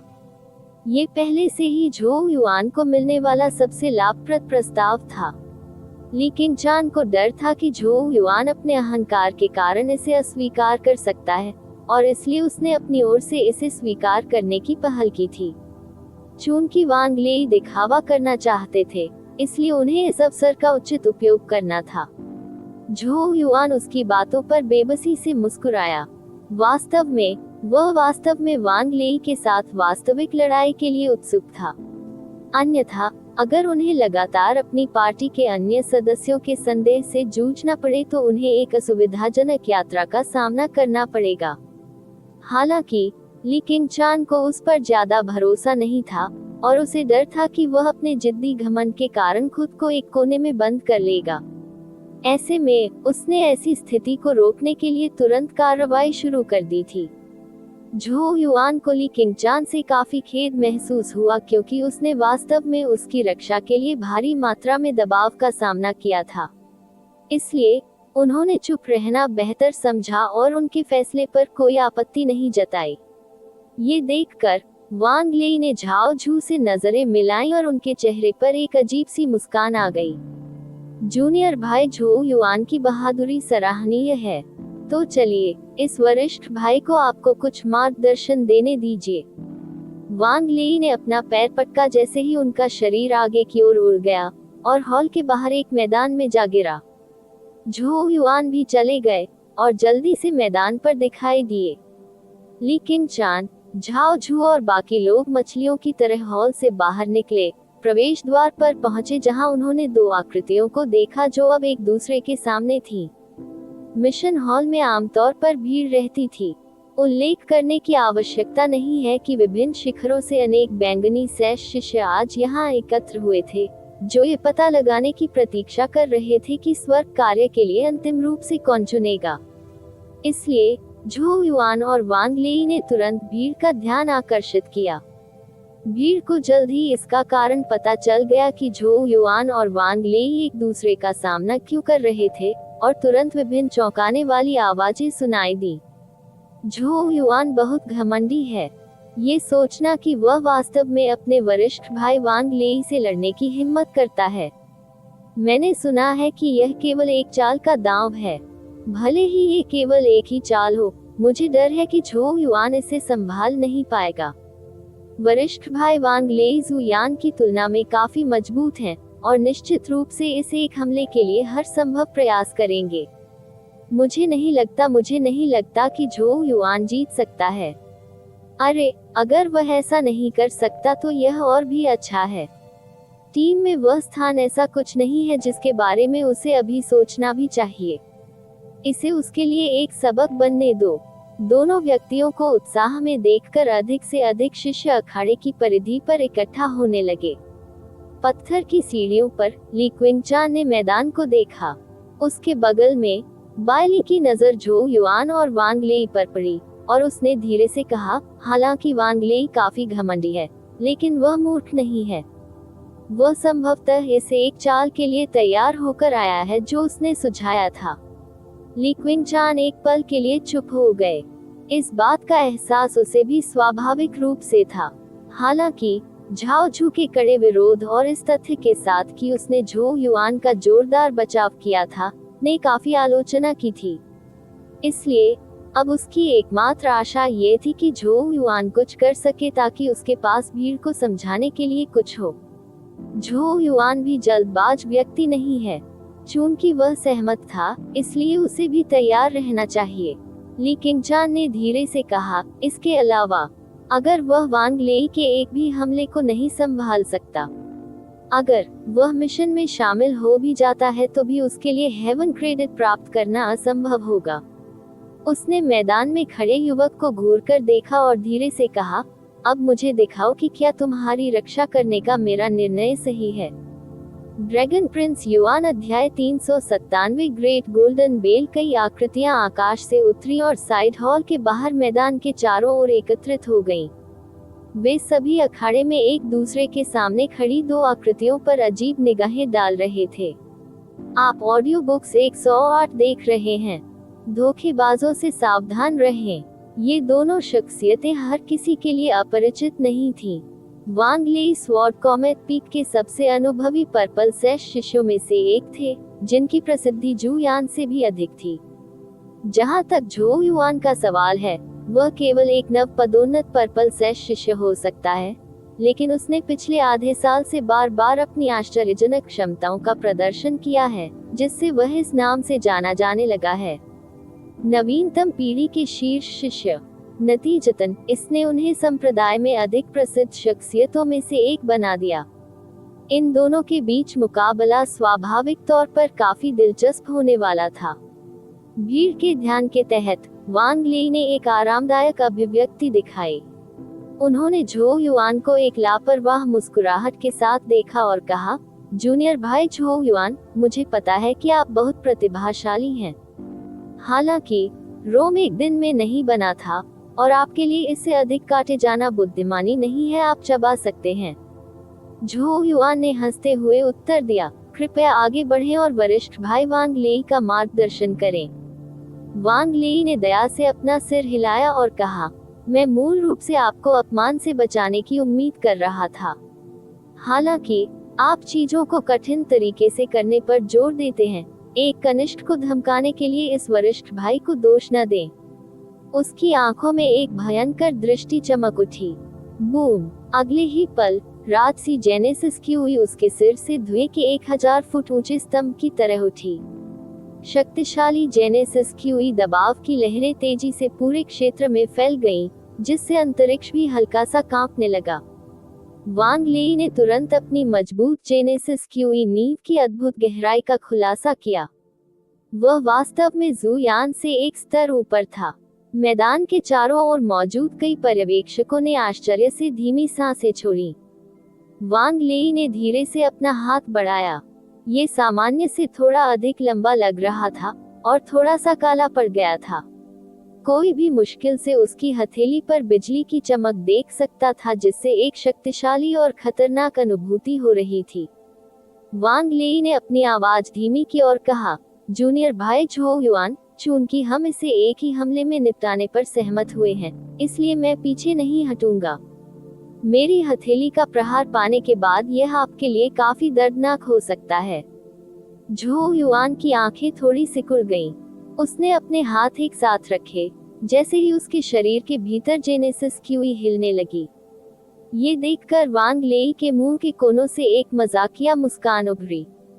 जैसे ही जेनेसिस क्यूई तेजी से उसकी हथेली पर इकट्ठा हुई, उसके शरीर के भीतर जेनेसिस क्यूई तेजी से प्रसारित होने लगी। अंत में कड़कड़ाती हुई बिजली चमकने लगी। उसके हाथ से अत्यधिक उन्मत्त तरंगें स्पंदित हुईं। बिजली जेनेसिस क्यूई फैल गई, जिससे वांग लेई की पूरी बाह बिजली की तलवार में बदल गई। तलवार की नोक उसकी हथेली से जुड़ी हुई थी और तेज और क्रूर दोनों दिख रही थी।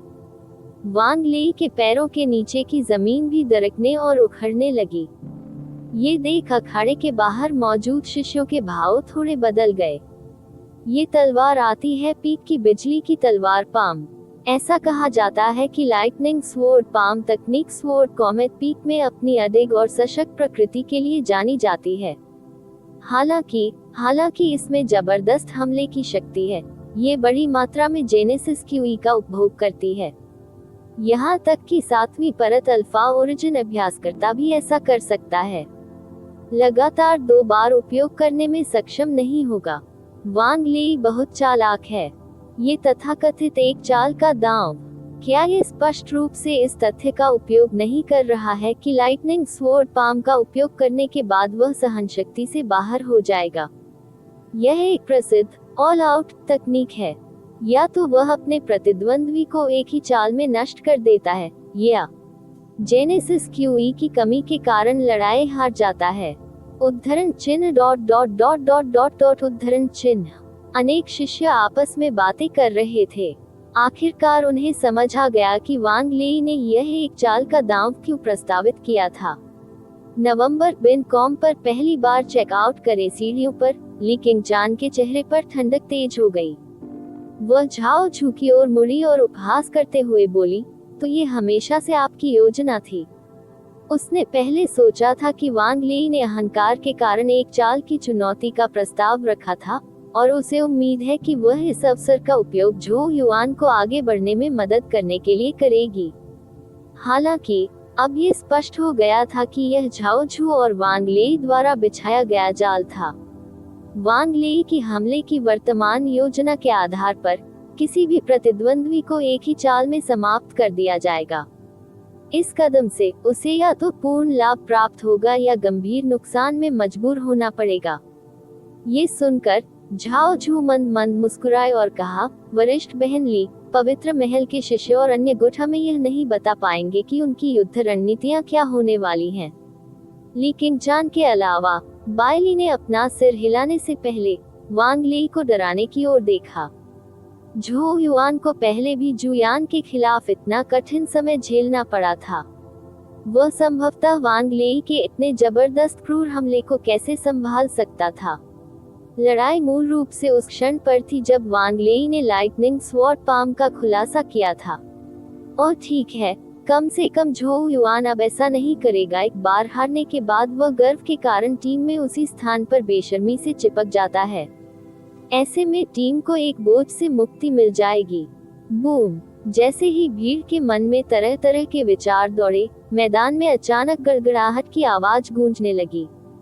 वांग लेई ने दिल खोलकर हंसी उड़ाई, इससे पहले कि उनकी आकृति एक स्टॉम्प के साथ आकाश में उड़ती हुई चली गई। जब उन्होंने ऊपर से झो युआन को देखा, जैसे ही उसने धीरे से अपनी हथेली को उठाया, बिजली उसकी हथेली पर टिमटिमा रही थी, जबकि उसकी तेज और बर्फीली नजर झो युआन पर टिकी हुई थी।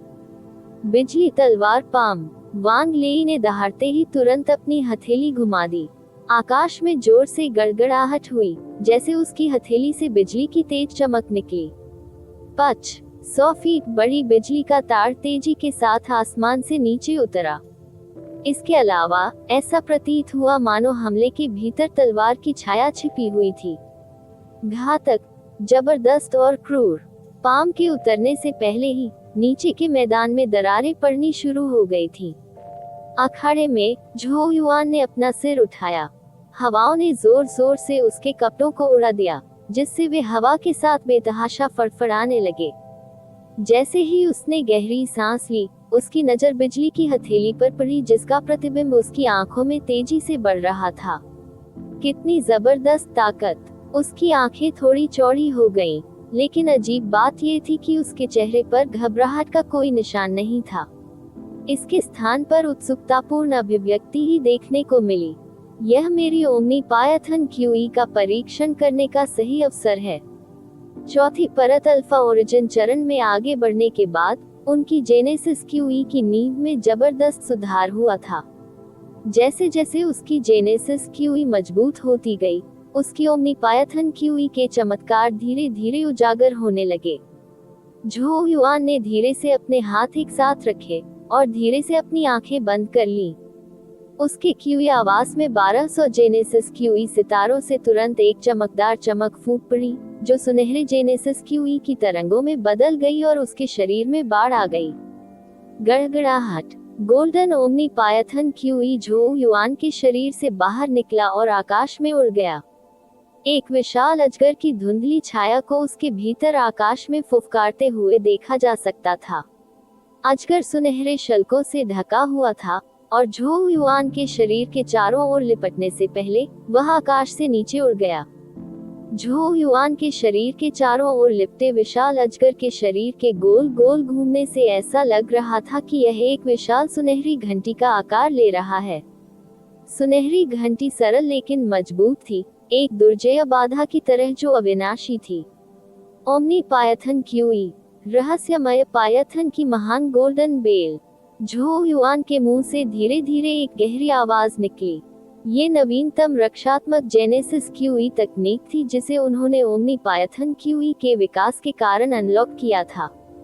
गड़गड़ाहट। जैसे ही सुनहरी घंटी का काम पूरा हुआ, बिजली की हथेली ने भीड़ की गंभीर निगाहों के नीचे घंटी को बेरहमी से तोड़ दिया। बजना। एक तेज धातु की आवाज पूरे क्षेत्र में गूंज उठी। वाह! निडर शॉकवेव्स मैदान में तबाही मचाते हुए बाहर की ओर बढ़ी।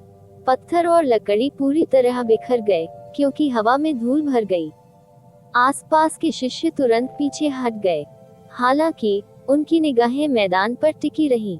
आकाश में वांग ली अपनी जेनेसिस क्यूई पर खड़ा था। उसने नीचे धूल के बादल को देखा और अपने द्वारा किए गए विनाश पर प्रसन्न महसूस कर रहा था। मैं विश्वास नहीं कर सकता कि इस अज्ञानी लड़के ने वास्तव में मेरे हमले का सामना करने का साहस किया। वह भयानक ढंग से हंसा। झो युआन निश्चित रूप से गंभीर रूप से घायल हो गया था। ऐसे में स्वाभाविक रूप से उसके लिए स्वर्ग कार्य में भाग लेना संभव नहीं रह गया था। हल्की हवा चली, जिससे धूल उड़ गई और मैदान धीरे धीरे साफ हो गया। असंख्य निगाहें ताकती रहीं। जैसे ही धूल हटी, सभी को पता चला कि पूरा मैदान धंस गया है। हर जगह विशाल दरारें फैल गईं। विनाश की सीमा के कारण कई शिष्यों ने चुपचाप अपने होंठ गीले कर लिए। लाइटनिंग स्वॉर्ड पाम वास्तव में स्वॉर्ड कॉमेट पीक के सबसे आक्रामक हमलों में से एक था। झो युआन ने जितना चबा सकता है उससे अधिक काट लिया है। यहाँ तक कि जुयान जैसा शक्तिशाली व्यक्ति भी वांग ली के प्रहार से घायल हो जाएगा। झो युआन जैसे लोगों की तो बात ही छोड़ दें। मुझे डर है कि वांग ली ने शुरू से ही झो युआन को गंभीर रूप से घायल करने की योजना बनाई थी। ऐसा करने से झो युआन स्वर्ग कार्य में भाग लेने में असमर्थ हो जाएगा और उसका स्थान स्वाभाविक रूप से जब्त कर लिया जाएगा।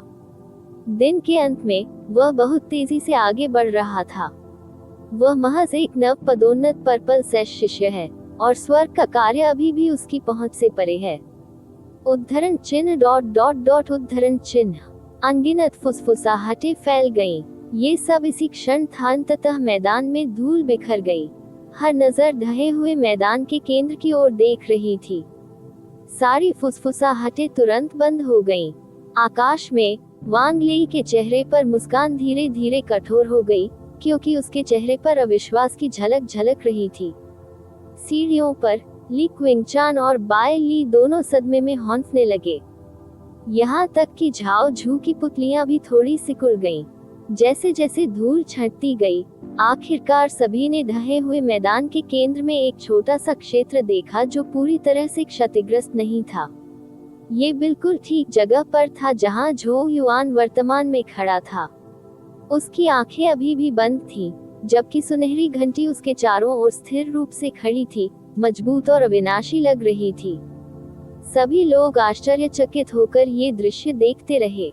उनमें से किसी को भी उम्मीद नहीं थी कि वांग लेई के धरती हिला देने वाले ताड़ के हमले को झेलने के बाद झोउ युआन अंततः पूरी तरह से सुरक्षित बाहर आ जाएगा। ड्रैगन प्रिंस युआन अध्याय 398 स्थान सुरक्षित अखाड़े की हालत बहुत खराब थी। जमीन कई फुट गहरी धंसी हुई थी। पूरे क्षेत्र में बड़ी बड़ी दरारें फैल गईं, मानो इसे हिंसक तरीके से तोड़ दिया गया हो। आप ऑडियो बुक्स 108 देख रहे हैं। धोखेबाजों से सावधान रहें। हालांकि बीच में एक छोटा सा क्षेत्र था जो पूरी तरह से अछूता था। झोउ युआन इस छोटे से हिस्से पर खड़ा था। उसके शरीर पर छोटी सी चोट भी दिखाई नहीं दे रही थी। मैदान के चारों ओर इस अविश्वसनीय दृश्य को देखकर हर किसी की आंखें चौड़ी हो गईं। यहाँ तक कि ली किंगचान और झाओ झू भी स्तब्ध रह गए। परिणाम ने उन्हें पूरी तरह आश्चर्यचकित कर दिया। बाय ली भी थोड़ी चकित थी। एक क्षण बाद उसने आश्चर्य से सुनहरी घंटी की ओर देखा और बुदबुदाया, उसने किस प्रकार की जेनेसिस तकनीक का उपयोग किया? इसकी रक्षा इतनी भयानक क्यों है? वे स्वाभाविक रूप से ये देखने में सक्षम थे कि यह सुनहरी घंटी थी जिसने झोउ युआन को वांग लेई के भयानक हमले को रोकने की अनुमति दी थी। रक्षात्मक कौशल, यदि वह तकनीक आश्चर्यजनक रूप से भयानक थी, ये वास्तव में एक बहुत ही ठोस कछुए का खोल है। झाओ झू बहुत अच्छे नहीं देख रहे थे, जैसा कि उन्होंने कहा। हालांकि केवल रक्षात्मक तकनीक पर निर्भर रहना उनकी क्षमताओं का सबूत नहीं है। ली किंगचान ने उस पर नजर डाली और उसके होठों पर एक अजीब सी मुस्कान आ गई। जूनियर भाई झाओ झू, क्या आप सुझाव दे रहे हैं कि हम एक अलग प्रारूप आजमाएं? झाओ झू जम गया। जैसे ही उसने अपना मुंह बंद किया, उसकी अभिव्यक्ति थोड़ी ठंडी हो गई। ऑडियो बुक्स पर सभी नवंबर एल्स 108 वह और वांग लेई ही थे जिन्होंने एक चाल का दांव प्रस्तावित किया था, और यह स्पष्ट था कि वे अच्छी तरह से तैयार थे। और फिर भी चीजें इस तरह हुई। यदि वे अब अपने शब्दों से पीछे हट गए, तो उन्हें निश्चित रूप से चेहरा खोना पड़ेगा। भीड़ की कई चकित निगाहों के बीच झोउ युआन ने धीरे से अपने शरीर को झटका दिया। जैसे ही सुनहरी घंटी बिखरने लगी, सुनहरी रोशनी उसके शरीर के चारों ओर फैल गई, जो सुनहरी जेनेसिस क्यूई की धाराओं में बदल गई, जो झोउ युआन के शरीर में वापस समा गई। ये कुछ पागलपन भरी रक्षात्मक शक्ति है। झोउ युआन की आंखों में खुशी चमक उठी। वह केवल अपने पहले के इस नए कदम का परीक्षण करने की उम्मीद कर रहा था, और परिणाम निश्चित रूप से उसकी उम्मीदों से बढ़कर था। झोउ युआन ने माना कि इस तकनीक में उनके पूरे प्रदर्शनों की सूची में सबसे अच्छे रक्षात्मक गुण थे। यह अफसोस की बात थी कि इसका उपयोग केवल रक्षा के लिए किया जा सकता था। इसके अलावा उसे इसे दोबारा इस्तेमाल करने से पहले एक निश्चित अवधि तक इंतजार करना होगा। भले ही इस नई तकनीक के साथ झोउ युआन के पास अब खुद को बचाने का एक और तरीका था। उसने अपना सिर उठाया और स्तब्ध वांग लेई की ओर देखा। झोउ युआन की अभिव्यक्ति पूरी तरह से अपरिवर्तित रही, क्योंकि उन्होंने कहा, वरिष्ठ भाई वांग लेई को मुझे जिताने के लिए धन्यवाद। वांग लेई के चेहरे पर गुस्सा भरा हरा और सफेद रंग झलक रहा था। उसकी आंखों में खून का एक निशान उभर आया और उसने दांत पीसते हुए कहा, मैं यह मानने से इनकार करता हूँ कि मैं तुम्हारे कछुए के खोल को नहीं तोड़ सकता। गड़गड़ाहट। शक्तिशाली जेनेसिस क्यूई एक बार फिर उसके शरीर से फूट पड़ी। हालांकि लाइटनिंग स्वॉर्ड पाम के उपयोग के कारण ये स्पष्ट रूप से पहले की तुलना में कमजोर था। झोउ युआन की आंखें थोड़ी सिकुड़ गईं, क्योंकि उनमें एक खतरनाक चमक उठी। वह पहले ही वांग लेई के प्रति अपना धैर्य खो चुका था। कमीने द्वारा प्रस्तावित एक चाल का दांव स्पष्ट रूप से एक जाल था। यदि यह उसकी नई रक्षात्मक तकनीक नहीं होती, तो संभवतः वह काफी दयनीय स्थिति में पहुंच गया होता। इसके अलावा वांग लेई इस समय हार मानने से भी इनकार कर रहे थे। यदि ऐसा है तो झोउ युआन उसे वह लड़ाई देने के लिए तैयार था जो वह चाहता था। हालांकि जैसे ही झोउ युआन ने लड़ाई की तैयारी के लिए अपनी जेनेसिस क्यूई को प्रसारित करना शुरू किया, अचानक एक ठंडी खर्राटे की आवाज आई। जल्द ही सभी को तापमान में गिरावट का एहसास हुआ। आकाश में वांग लेई यह जानकर भयभीत हो गए कि उनके चारों ओर की हवा जमने लगी थी, क्योंकि बर्फ सफेद जेनेसिस क्यूई की एक धारा तेजी से उनके चारों ओर लिपट गई थी। सफेद जेनेसिस क्यूई इतना ठंडा था कि ठंड ने तेजी से उसके शरीर को ढांक लिया, जबकि उसके अंग तुरंत जम गए। वांग लेई ने कुछ कठिनाई से अपना सिर घुमाया, केवल ये देखने के लिए कि ली किंगचान ने अपना हाथ उठाया था और अब सीढ़ियों से उसे घूर रही थी। ठंडी बर्फ सफेद जेनेसिस क्यूई उसकी हथेली से बाहर निकल रही थी। क्या सभी स्वॉर्ड कॉमेट पीक शिष्य बुरी तरह हारे हुए हैं? ली किंगचान की बर्फीली आवाज सुनाई दी। कई स्वॉर्ड कॉमेट पीक शिष्य शर्मिंदगी से लाल होने लगे। झाओ झू के चेहरे पर भी एक बदसूरत अभिव्यक्ति थी। वह स्वाभाविक रूप से जानता था कि ली किंगचान के शब्द उस पर निर्देशित थे। जैसे ही जेनेसिस क्यूई इंद्रधनुष की तरह आगे बढ़ी, उसने फंसे हुए वांग लेई को बचा लिया। इससे पहले कि वह उसे एक तरफ फेंक दे, उसने तुरंत अपनी आस्तीन लहराई। झाओ झू ने धीमी आवाज में कहा, वांग लेई, तुम्हें उसे परेशान करना बंद कर देना चाहिए क्योंकि तुम पहले ही हार चुके हो। वांग लेई के चेहरे पर भाव बदसूरत थे, बेहद अपमानित महसूस कर रहे थे। आखिरकार वह जू यान से ज्यादा ताकतवर था, जिसके खिलाफ झोउ युआन ने इतनी बुरी तरह संघर्ष किया था। इसलिए वांग लेई ने स्वाभाविक रूप से झोउ युआन को अपने जैसे किसी व्यक्ति के लिए आसान चयन माना था। 1 महीने से भी कम समय में झोउ युआन इतनी तेजी से बढ़ने की उम्मीद कौन कर सकता था। इसके अलावा उसने इतनी शक्तिशाली रक्षात्मक तकनीक में भी महारत हासिल कर ली थी। जब वह जुयान के साथ लड़े तो यह एक ऐसी तकनीक थी जो स्पष्ट रूप से उनके पास नहीं थी। मैदान के चारों ओर कई शिष्य झोउ युआन को आश्चर्य से देख रहे थे। उनमें से कई लोगों ने ये भी महसूस किया था कि झोउ युआन अब उस समय से भी अधिक मजबूत था जब उसने जुयान से लड़ाई की थी। सीढ़ियों पर ली किंगचान ने झाओ झू की ओर देखा और उदासीनता से कहा, चूंकि वांग लेई हार गई है, क्या झोउ युआन के पास अब योग्यताएं हैं? झाओ झू की भुजाएं उसकी तलवार के चारों ओर लिपटी हुई थी। जवाब देते हुए उनकी पलकें थोड़ी झुक गईं। अगर वरिष्ठ बहन ली उसे अपने साथ लाने के लिए दृढ़ हैं, तो हमें स्वाभाविक रूप से कोई आपत्ति नहीं होगी। हालांकि मैं आपको एक सलाह देता हूँ, सिर्फ इसलिए कि उसके पास कछुए का यह नया खोल है, इसका मतलब यह नहीं है वह बोझ नहीं बनेगा। अगर झोउ युआन के कारण मिशन विफल हो जाता है, तो मैं अपनी सजा आसानी से स्वीकार कर लूंगा। आपको चिंता करने की कोई जरूरत नहीं है।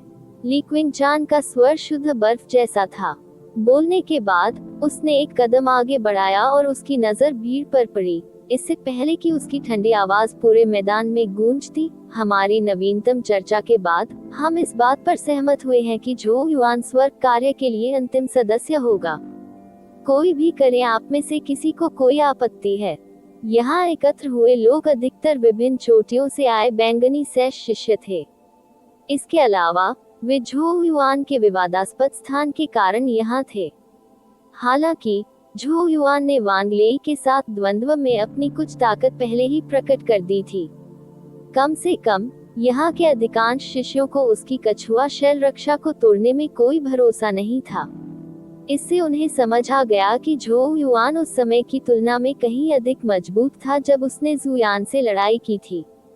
मिश्रण में ली किंगचान का समर्थन शामिल होने से ऐसा लग रहा था कि अब कोई रास्ता नहीं है कि झोउ युआन अपना स्थान खो दे। इस निष्कर्ष पर पहुंचने के बाद असंख्य शिष्यों ने निराशा में आह भरने से पहले एक दूसरे की ओर देखा। ली किंगचान के सवाल का किसी ने जवाब नहीं दिया। ये देखकर उसने सिर हिलाया और शांति से कहा, उस स्थिति में मैं आधिकारिक तौर पर घोषणा करूंगी कि स्वर्ग कार्य के लिए सभी स्थान भर गए हैं। चौक पर मौजूद अन्य शिष्य एक के बाद एक तितर बितर होने से पहले केवल अपना सिर हिला सके। झाओ झू और गिरोह बहुत अच्छे नहीं दिख रहे थे। वे आगे नहीं रुके और जल्दी से जाने के लिए मुड़ गए। ली किंगचान ने उन पर कोई ध्यान नहीं दिया। वह सीढ़ियों से नीचे चली गई, झू युआन के सामने पहुंची और बोली, बहुत बढ़िया, आपने मुझे निराश नहीं किया। ली किंगचान के बगल में बायली ने झू युआन को उत्सुकता से देखा और उसने अपनी छोटी मुठियां भींच ली और कहा, तुम्हारा कछुए का खोल वास्तव में कठिन है। क्या मैं इसे कुछ बार मुक्का मारने की कोशिश कर सकती हूँ? झू युआन उसकी ओर देखकर मुस्कुराया। हालांकि यह लड़की पतली और कमजोर दिखती थी, वह होंगिया पीक की सदस्य थी, जो अपने बाहरी स्वभाव के लिए प्रसिद्ध गुट था। यहाँ से एक भी मुक्का संभवतः वांग लेई के पिछले हमले से कहीं अधिक भयानक होने वाला था। ऐसे में उन्होंने जवाब न देने का फैसला किया। इसके बजाय उसने ली किंगचान की ओर देखा और अपनी मुठियां भींच ली। आप सभी के लिए धन्यवाद, वरिष्ठ बहन कर चुके हैं। यदि ये ली किंगचान के अटूट समर्थन के लिए नहीं होता, तो इस स्वर्ग कार्य में शामिल होने की उसकी कोई उम्मीद नहीं होती।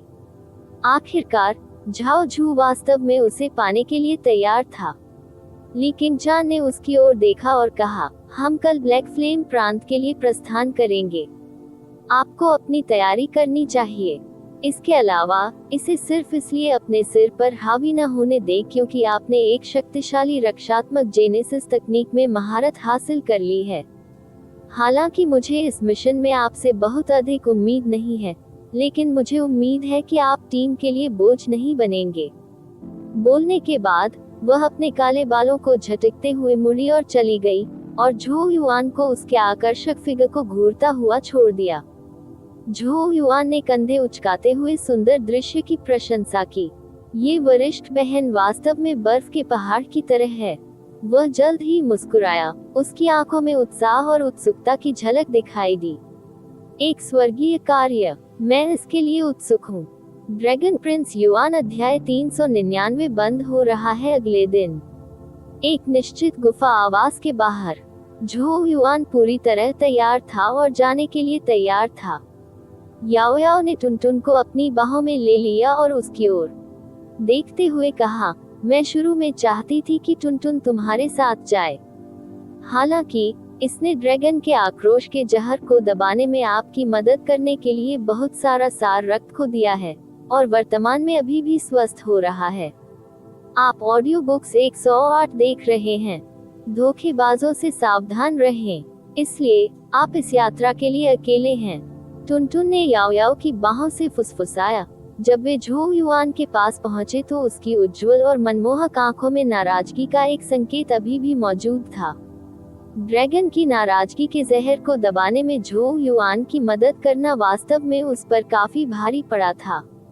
झू युआन ने प्राणी की नजर पर कोई ध्यान नहीं दिया और मुस्कुराते हुए कहा, आराम करो, मेरी कई वर्षों की यात्रा ने मुझे काफी अनुभवी बना दिया है। याओ याओ के लाल होंठ थोड़े नीचे की ओर मुड़े हुए थे, जिससे स्पष्ट रूप से संदेह हो रहा था कि वह कितना अनुभवी था। आपके शरीर में ड्रैगन का आक्रोश जहर हाल ही में फूटा है, इसलिए भविष्य में इस प्रकार की आत्म विनाशकारी विधि का दोबारा उपयोग न करें। याओ याओ ने उसे चेतावनी दी। झू युआन ने गंभीरता से उसकी बातों पर सिर हिलाया। वह स्पष्ट रूप से समझ गया था कि जब उसके शरीर में ड्रैगन का आक्रोश जहर फूटेगा तो उसे गंभीर परिणामों का सामना करना पड़ेगा। इसके अलावा याओ याओ इस यात्रा के लिए टैग नहीं किया जाएगा, इसलिए ड्रैगन का आक्रोश जहर फिर से फूटने पर उसकी जान जाने की संभावना है। सौभाग्य से चौथी परत अल्फा ओरिजिन चरण में आगे बढ़ने के बाद उनकी ताकत बढ़ गई थी, जबकि उनके पास खुद को बचाने के लिए और भी विकल्प थे। इसके अलावा ऑडियो बुक 108 पर सभी नई कहानियां। कॉम याओ यो एक पल के लिए रुकी, जब उसकी स्पष्ट आंखों ने झू युआन पर नजर डाली। आपको अपना स्थान मिल गया क्योंकि मैंने अपना अभिमान त्याग दिया और ली किंगचान से आपकी मदद करने के लिए कहा। इसलिए बेहतर होगा कि आप मुझे शर्मिंदा न करें। अन्यथा, भले ही उसने वाक्य पूरा नहीं किया, लेकिन उसके शब्दों के पीछे छिपी धमकी स्पष्ट थी। झू युआन कांप उठा और उसने जबरन मुस्कुराहट के साथ जल्दी से सिर हिलाया। याओ याओ के लाल होंठ फिर से थोड़े खुले और उसने कहा, फिर जाओ। मैं यहाँ ग्रेट ड्रैगन सबर्डिंग रूम के लिए आवश्यक सामग्रियों पर नजर रखूंगा, जबकि आप उन्हें बाहर से खोजने का भी प्रयास कर सकते हैं। ग्रेट ड्रैगन सबर्डिंग रूम वास्तव में ड्रैगन के आक्रोश के जहर को दबाने में सक्षम था, और यहाँ तक कि किसी को इसका उपयोग करने की अनुमति भी दे सकता था। हालांकि आवश्यक सामग्री ढूंढना बेहद कठिन था, और इसे इकट्ठा करने में निश्चित रूप से बहुत अधिक प्रयास करना पड़ेगा। जब झो युआन ने उसकी बातें सुनी, तो उसके दिल में एक गर्म अनुभूति हुई। याओ याओ ने हमेशा दूसरों के साथ एक निश्चित दूरी बनाए रखी थी, लेकिन इतने साल एक साथ बिताने के बाद ये स्पष्ट था कि वह धीरे धीरे उसे अपना सबसे करीबी रिश्तेदार मानने लगी थी। झो युआन ने उसके अलौकिक सुंदर चेहरे को देखा और धीरे से कहा, बड़ी बहन याओ याओ, चिंता मत करो। एक बार जब मैं वास्तव में शक्तिशाली हो जाऊंगा, तो मैं निश्चित रूप से मास्टर की तलाश में आपकी मदद करूंगा। इससे कोई फर्क नहीं पड़ता कि कौन आपको चोट पहुंचाने की कोशिश करता है, भविष्य में मैं हमेशा आपके साथ खड़ा रहूंगा। याओ याओ स्तब्ध रह गया। उसकी आंखों की गहराइयों में हमेशा की तरह बेफिक्र उदासीनता एक पल के लिए पिघलती सी प्रतीत हुई। जैसे ही उसने कहा, उसकी पलकें तुरंत झुक गईं। अगर आपको पसंद है, आपको अभी भी बहुत लंबा रास्ता तय करना है। झो युआन का चेहरा थोड़ा लाल हो गया और उसने शर्मनाक तरीके से कहा, आपको मुझे कुछ समय देना होगा।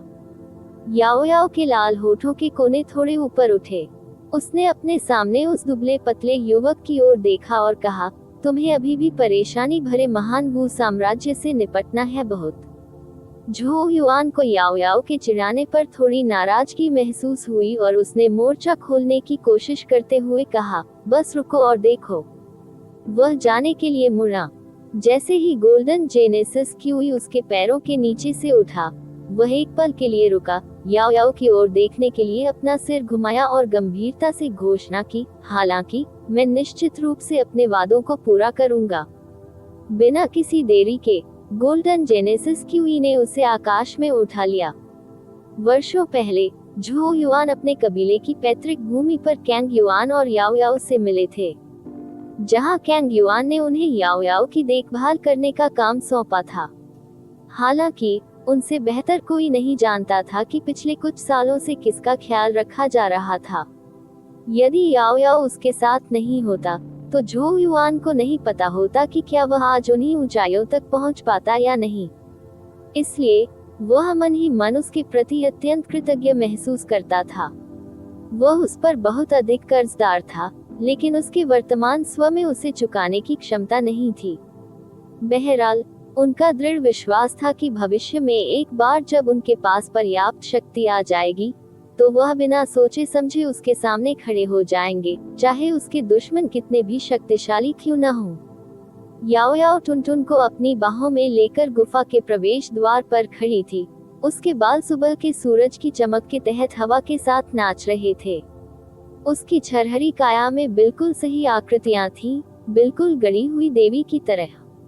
जैसे ही उसने झो युआन को विदा होते देखा, आमतौर पर उसकी परवाह न करने वाली उसकी आंखों में एक फीकी मुस्कान और एक जटिल नजर आ गई।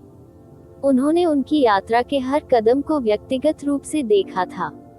एक बार यह कमजोर लड़का धीरे धीरे छोटे महान झो साम्राज्य से बाहर निकल गया था, अब तक जहां उसने पहले से ही एक ऐसे संप्रदाय में अपने लिए जगह स्थापित कर ली थी, जो पूरे कांगक्सुआन स्वर्ग में भी एक अधिपति की तरह अस्तित्व में था। वह जानती थी कि इस युवक में कुछ खास बात है, यदि नहीं तो दादाजी हेई ने इतने वर्षों पहले उन्हें नहीं चुना होता। भविष्य में एक छोटे से साम्राज्य से आया ये युवक आश्चर्यजनक ऊंचाइयों तक पहुंचेगा, जिसे देखकर हर कोई आश्चर्यचकित हो जाएगा। हालांकि किसी अज्ञात कारण से उसे एक निश्चित पूर्वाभास हो गया था। जब भविष्य में वह समय आएगा, तो वह झो युआन को फंसाना नहीं चाहेगी। कांगक्सुआन संप्रदाय के बाहर झो युआन अपनी सुनहरी जेनेसिस क्यूई पर आकाश से उतरा। एक निश्चित पर्वत शिखर पर उतरा, जहां 9 व्यक्ति पहले से ही इंतजार कर रहे थे। उनके नेतृत्व में जो व्यक्ति था, वह समूह का सबसे अधिक ध्यान खींचने वाला व्यक्ति भी था। ये स्वाभाविक रूप से प्रसिद्ध बर्फ रानी ली किंगचान थी। उसने आज भी सफेद कपड़े पहने हुए थे और एक ऐसी बर्फीली आभा छोड़ रही थी जो बाकी सभी को 1000 मील दूर रखेगी। हालांकि उसकी उदासीनता याओ याओ से कुछ अलग थी। याओ याओ ने ऐसी भावना पैदा की कि उसे किसी भी चीज में कोई दिलचस्पी नहीं थी, जबकि ली किंगचान ने कुछ समस्याओं से बचने में मदद करने के लिए अपनी आभा विकसित की थी। ली किंगचान के पीछे झाओ झू अपनी विशिष्ट लंबी और संकीर्ण आंखों के साथ खड़ा था, जिसके शरीर से एक तेज आभा फैल रही थी। उसने दूर जाने से पहले झू युआन पर एक सामान्य नजर डालते हुए अपना सिर उठाया। हालांकि झाओ झू ने एक शब्द भी नहीं कहा, लेकिन उसके पीछे खड़े किन्हाई नाम के युवक ने नकली मुस्कान दिखाई और कहा, जूनियर भाई झू युआन, हालांकि आप इस मिशन के लिए ज्यादा मदद नहीं करने जा रहे हैं, क्या यह आपकी कुछ ज्यादती है कि आपने अपने सभी वरिष्ठ भाई बहनों को इंतजार कराया? झाओ झू सहित मिशन में भाग लेने वाले 4 स्वॉर्ड कॉमेट पीक शिष्य थे और किन्हाई उनमें से एक थे। किन्हाई के बगल में स्वॉर्ड कॉमेट पीक की एक महिला शिष्या खड़ी थी। उसका चेहरा काफी सुंदर था, हालांकि उसकी भौहों के बीच एक अकल्पनीय अहंकार था। उसने झू युआन की ओर देखा। उसके चेहरे पर गहरी मुस्कान थी और उसने कहा, कल की घटना के बाद हमारे संप्रदाय का हर शिष्य अब जूनियर भाई झू युआन कछुए के खोल को जेनेसिस तकनीक की तरह जानता है। उसे स्वाभाविक रूप से खुद को सुरक्षित रखने में कोई समस्या नहीं होगी। ये स्पष्ट था कि स्वॉर्ड कॉमेट पीक के शिष्य झू युआन को बिल्कुल भी पसंद नहीं करते थे। उनके शब्द छुपे हुए अपमान से भरे हुए थे। झाओ झू ने उन्हें रोकने का कोई संकेत नहीं दिखाया, केवल अपनी आंखें सिकुड़ ली, जबकि ऐसा अभिनय किया मानो उसने कुछ भी नहीं सुना हो। ये स्पष्ट रूप से उनके व्यवहार को नजरअंदाज कर रहा था। झू युआन थोड़ा घबरा गया। हालांकि इससे पहले कि वह बोल पाता, ली किंगचान ने स्वॉर्ड कॉमेट पीक के शिष्यों पर अपनी बर्फीली नजर डाली और कहा, चूंकि हम इस मिशन पर एक साथ हैं, हम सभी टीम के साथी हैं। अगर कोई कुछ भी अजीब कोशिश करता है तो इसके लिए मुझे दोष न दें। कोई दया नहीं दिखा रहा। क्रोधित ली किंगचान को देखकर ही किन्हाई और बाकी लोगों ने ऐसा किया, अंततः शर्मिंदगी से अपना मुंह बंद कर लिया। ली किंगचान ने अपने हाथ हिलाने से पहले एक ठंडी खर्राटे भरी। उसकी हथेली से प्रकाश की एक किरण निकली और हवा के विपरीत तेजी से बढ़ी। 1 सेकंड से भी कम समय में वह कई फीट चौड़ी उड़ने वाली नॉक में तब्दील हो गई। नॉक के शरीर पर कई जेनेसिस रून्स उकेरे गए थे, जिससे यह अपने चिकने, सुव्यवस्थित आकार के साथ जुड़ने पर काफी सुंदर दिखाई देता है। ब्लैक फ्लेम प्रांत हमारे कानगक्सुआन संप्रदाय से काफी दूरी पर है, इसलिए हमें जेनेसिस आर्टिफैक्ट पर उड़ान भरनी होगी। इस विलो लीफ यॉट की गति को देखते हुए हमें 10 दिनों में अपने गंतव्य तक पहुंचने में सक्षम होना चाहिए। सब लोग चलो जहाज पर चढ़ें।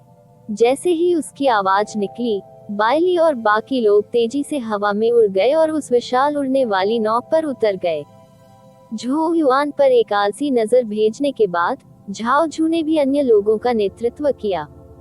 ली किंगचान झू युआन के पास गए और कहा, इस यात्रा के लिए आपको केवल जितना संभव हो उतना कम बोलने और करने की आवश्यकता है। यदि हम एक शक्तिशाली दुश्मन में भाग लेते हैं तो इसे हम में से बाकी लोगों पर छोड़ दें। भले ही झू युआन की रक्षात्मक जेनेसिस तकनीक ने एक दिन पहले ही भीड़ को मंत्रमुग्ध कर दिया था, ली किंगचान और बाकी लोगों की नजर में यह एक निष्क्रिय या प्रतिक्रियाशील तकनीक थी। इसका मतलब केवल ये था कि झू युआन के पास मिशन के दौरान खुद को बचाने का कोई तरीका था। उसके बोलने के बाद वह भी उड़ती हुई नौक पर छलांग लगा दी। झू युआन ने असहाय होकर कंधे उचकाए। हालांकि उसने कल अपनी कुछ ताकत दिखाई थी, लेकिन ऐसा लग रहा था कि यह अभी भी पर्याप्त नहीं है। ये सब वांग लेई की वजह से था। उसे एक चाल की चुनौती का सुझाव क्यों देना पड़ा? वह इसके बजाय उचित द्वंद्व का प्रस्ताव क्यों नहीं दे सकता था? काय झू युआन ने उड़ान नौक पर कूदने और सीट पाने से पहले चुपके से शपथ ली। इसके बाद जेनेसिस की हुई प्रकाश उड़ती हुई नौक की ओर परिवर्तित हो गया। अगले ही पल उड़ती हुई नौक आसमान को चीरती हुई इंद्रधनुष जैसी लकीर में तब्दील हो गई और कुछ ही सांसों में क्षितिज में गायब हो गई। Dragon Prince yuan chapter 400। याओ याओ एक यात्रा पर जाता है एक निश्चित गुफा आवास के अंदर। याओ याओ ने अपने लंबे बालों को हरे कपड़े के टुकड़े से बांध रखा था, जबकि वह उन पौधों की देखभाल कर रही थी जिन्हें उसने व्यक्तिगत रूप से बगीचे में लगाया था। काफी देर के बाद आखिरकार उसने अपने पैरों पर खड़े होने से पहले अपने चेहरे पर लगी गंदगी और पसीने को धीरे से पोंछा। आप ऑडियो बुक्स 108 देख रहे हैं।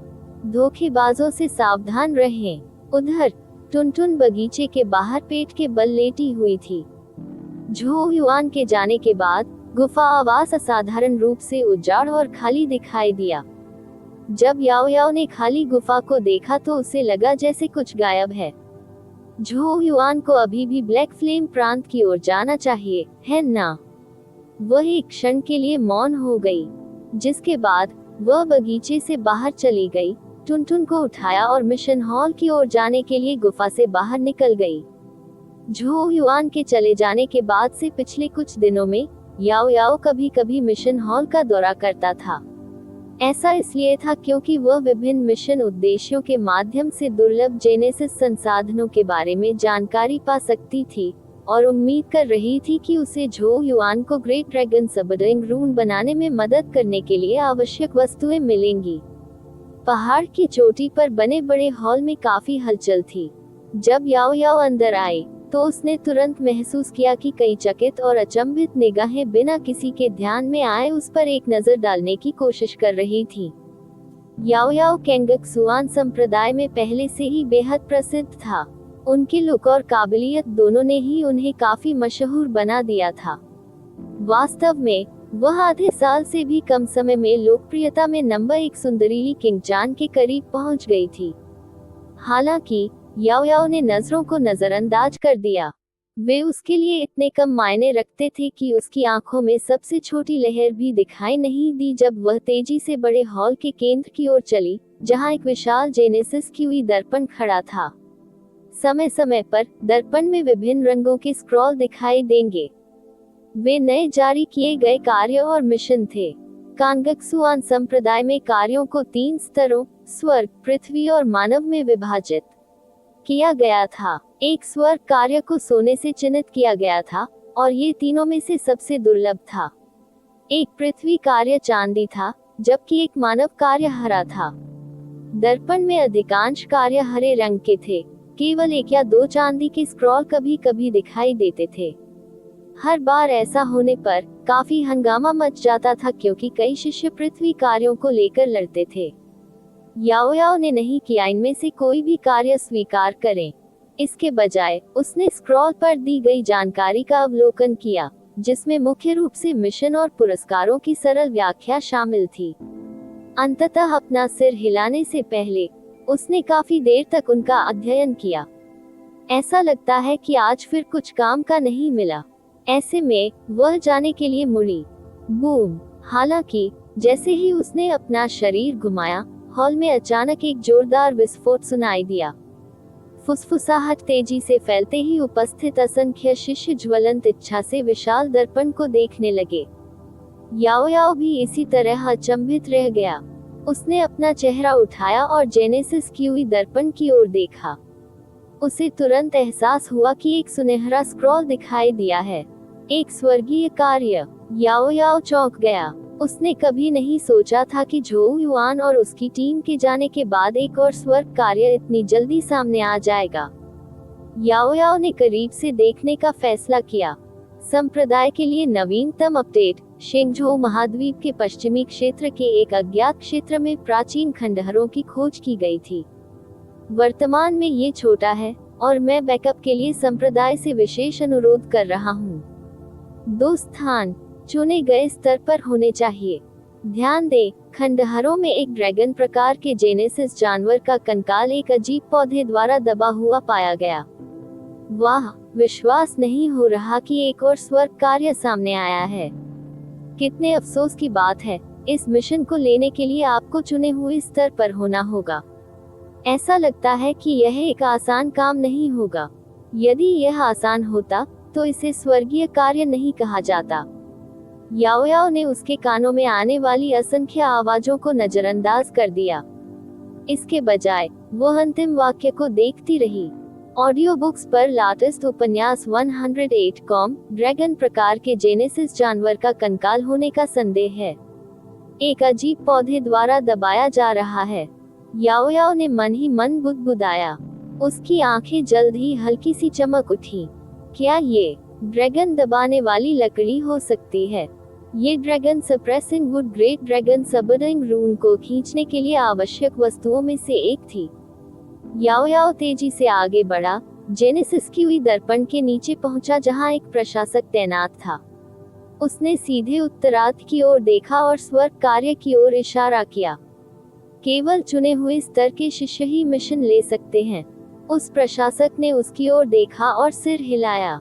क्या मैं इसे ले लूं? याओ याओ से पूछा। वह प्रशासक स्तब्ध रह गया। वह स्पष्ट रूप से जानता था कि याओ याओ कौन था। जैसे थोड़ी देर की झिझक के बाद उसके होंठ धीरे से थोड़े खुले। ऐसा प्रतीत हुआ मानो वह उस बुजुर्ग से पूछ रहा हो जो इस समय मिशन हॉल में ड्यूटी पर था। ये देखकर याओ याओ ने धैर्यपूर्वक प्रतीक्षा की। काफी समय बाद प्रशासक ने अंततः अपने होंठ हिलाना बंद कर दिया और याओ याओ की ओर सिर हिलाया। हमारे मूल्यांकन के बाद, हालांकि आप चुने हुए लोगों में से एक नहीं हैं, संप्रदाय का मानना है कि आपके पास उनके बराबर ताकत है। इसलिए आपके पास इस मिशन को स्वीकार करने की योग्यता है। याओ याओ ने स्पिरिट रून पीक पर अपना कौशल प्रदर्शित किया था, जहां उसने मूल रूप से अकेले ही सभी स्पिरिट रून पीक शिष्यों को अपने वश में कर लिया था। उसकी ताकत स्वाभाविक रूप से निर्विवाद थी। याओ याओ ने हल्का सा सिर हिलाकर कहा, मैं ये काम करूंगी। आपको कल प्रस्थान करना होगा, इसलिए कृपया कल सुबह प्रस्थान चरम पर पहुँचें। व्यवस्थापक ने कहा। याओ याओ ने सिर हिलाया। बिना किसी और हलचल के वह मुड़ी और हॉल में मचे शोर को नजरअंदाज करते हुए चली गई। अगले दिन सुबह याओ याओ टुनटुन को ले गया और प्रस्थान शिखर पर पहुंचा। जब वह पहुंची तो उसे एहसास हुआ कि चोटी पर पहले से ही कोई इंतजार कर रहा था। आकृति घूमी तो एक जाना पहचाना चेहरा सामने आ गया। ये स्पिरिट रून पीक से ये गे था। वह अपने ताओवादी वस्त्र पहने हुए था और उसके चेहरे पर एक चमकदार मुस्कान थी। अपने लंबे और स्लिम फिगर के साथ वह काफी डैशिंग दिखते थे। वास्तव में ये गे दिखने और व्यक्तित्व दोनों में एक अच्छी पकड़ थी। उसकी शानदार मुस्कान किसी को भी आसानी से मंत्रमुग्ध कर देती थी। वास्तव में वह कंगक्सुआन संप्रदाय में काफी लोकप्रिय थे, खासकर कुछ महिला शिष्यों के बीच। हालांकि जब याओ याओ ने उसे देखा तो उसकी आंखें खतरनाक तरीके से सिकुड़ गईं। आपने भी मिशन लिया?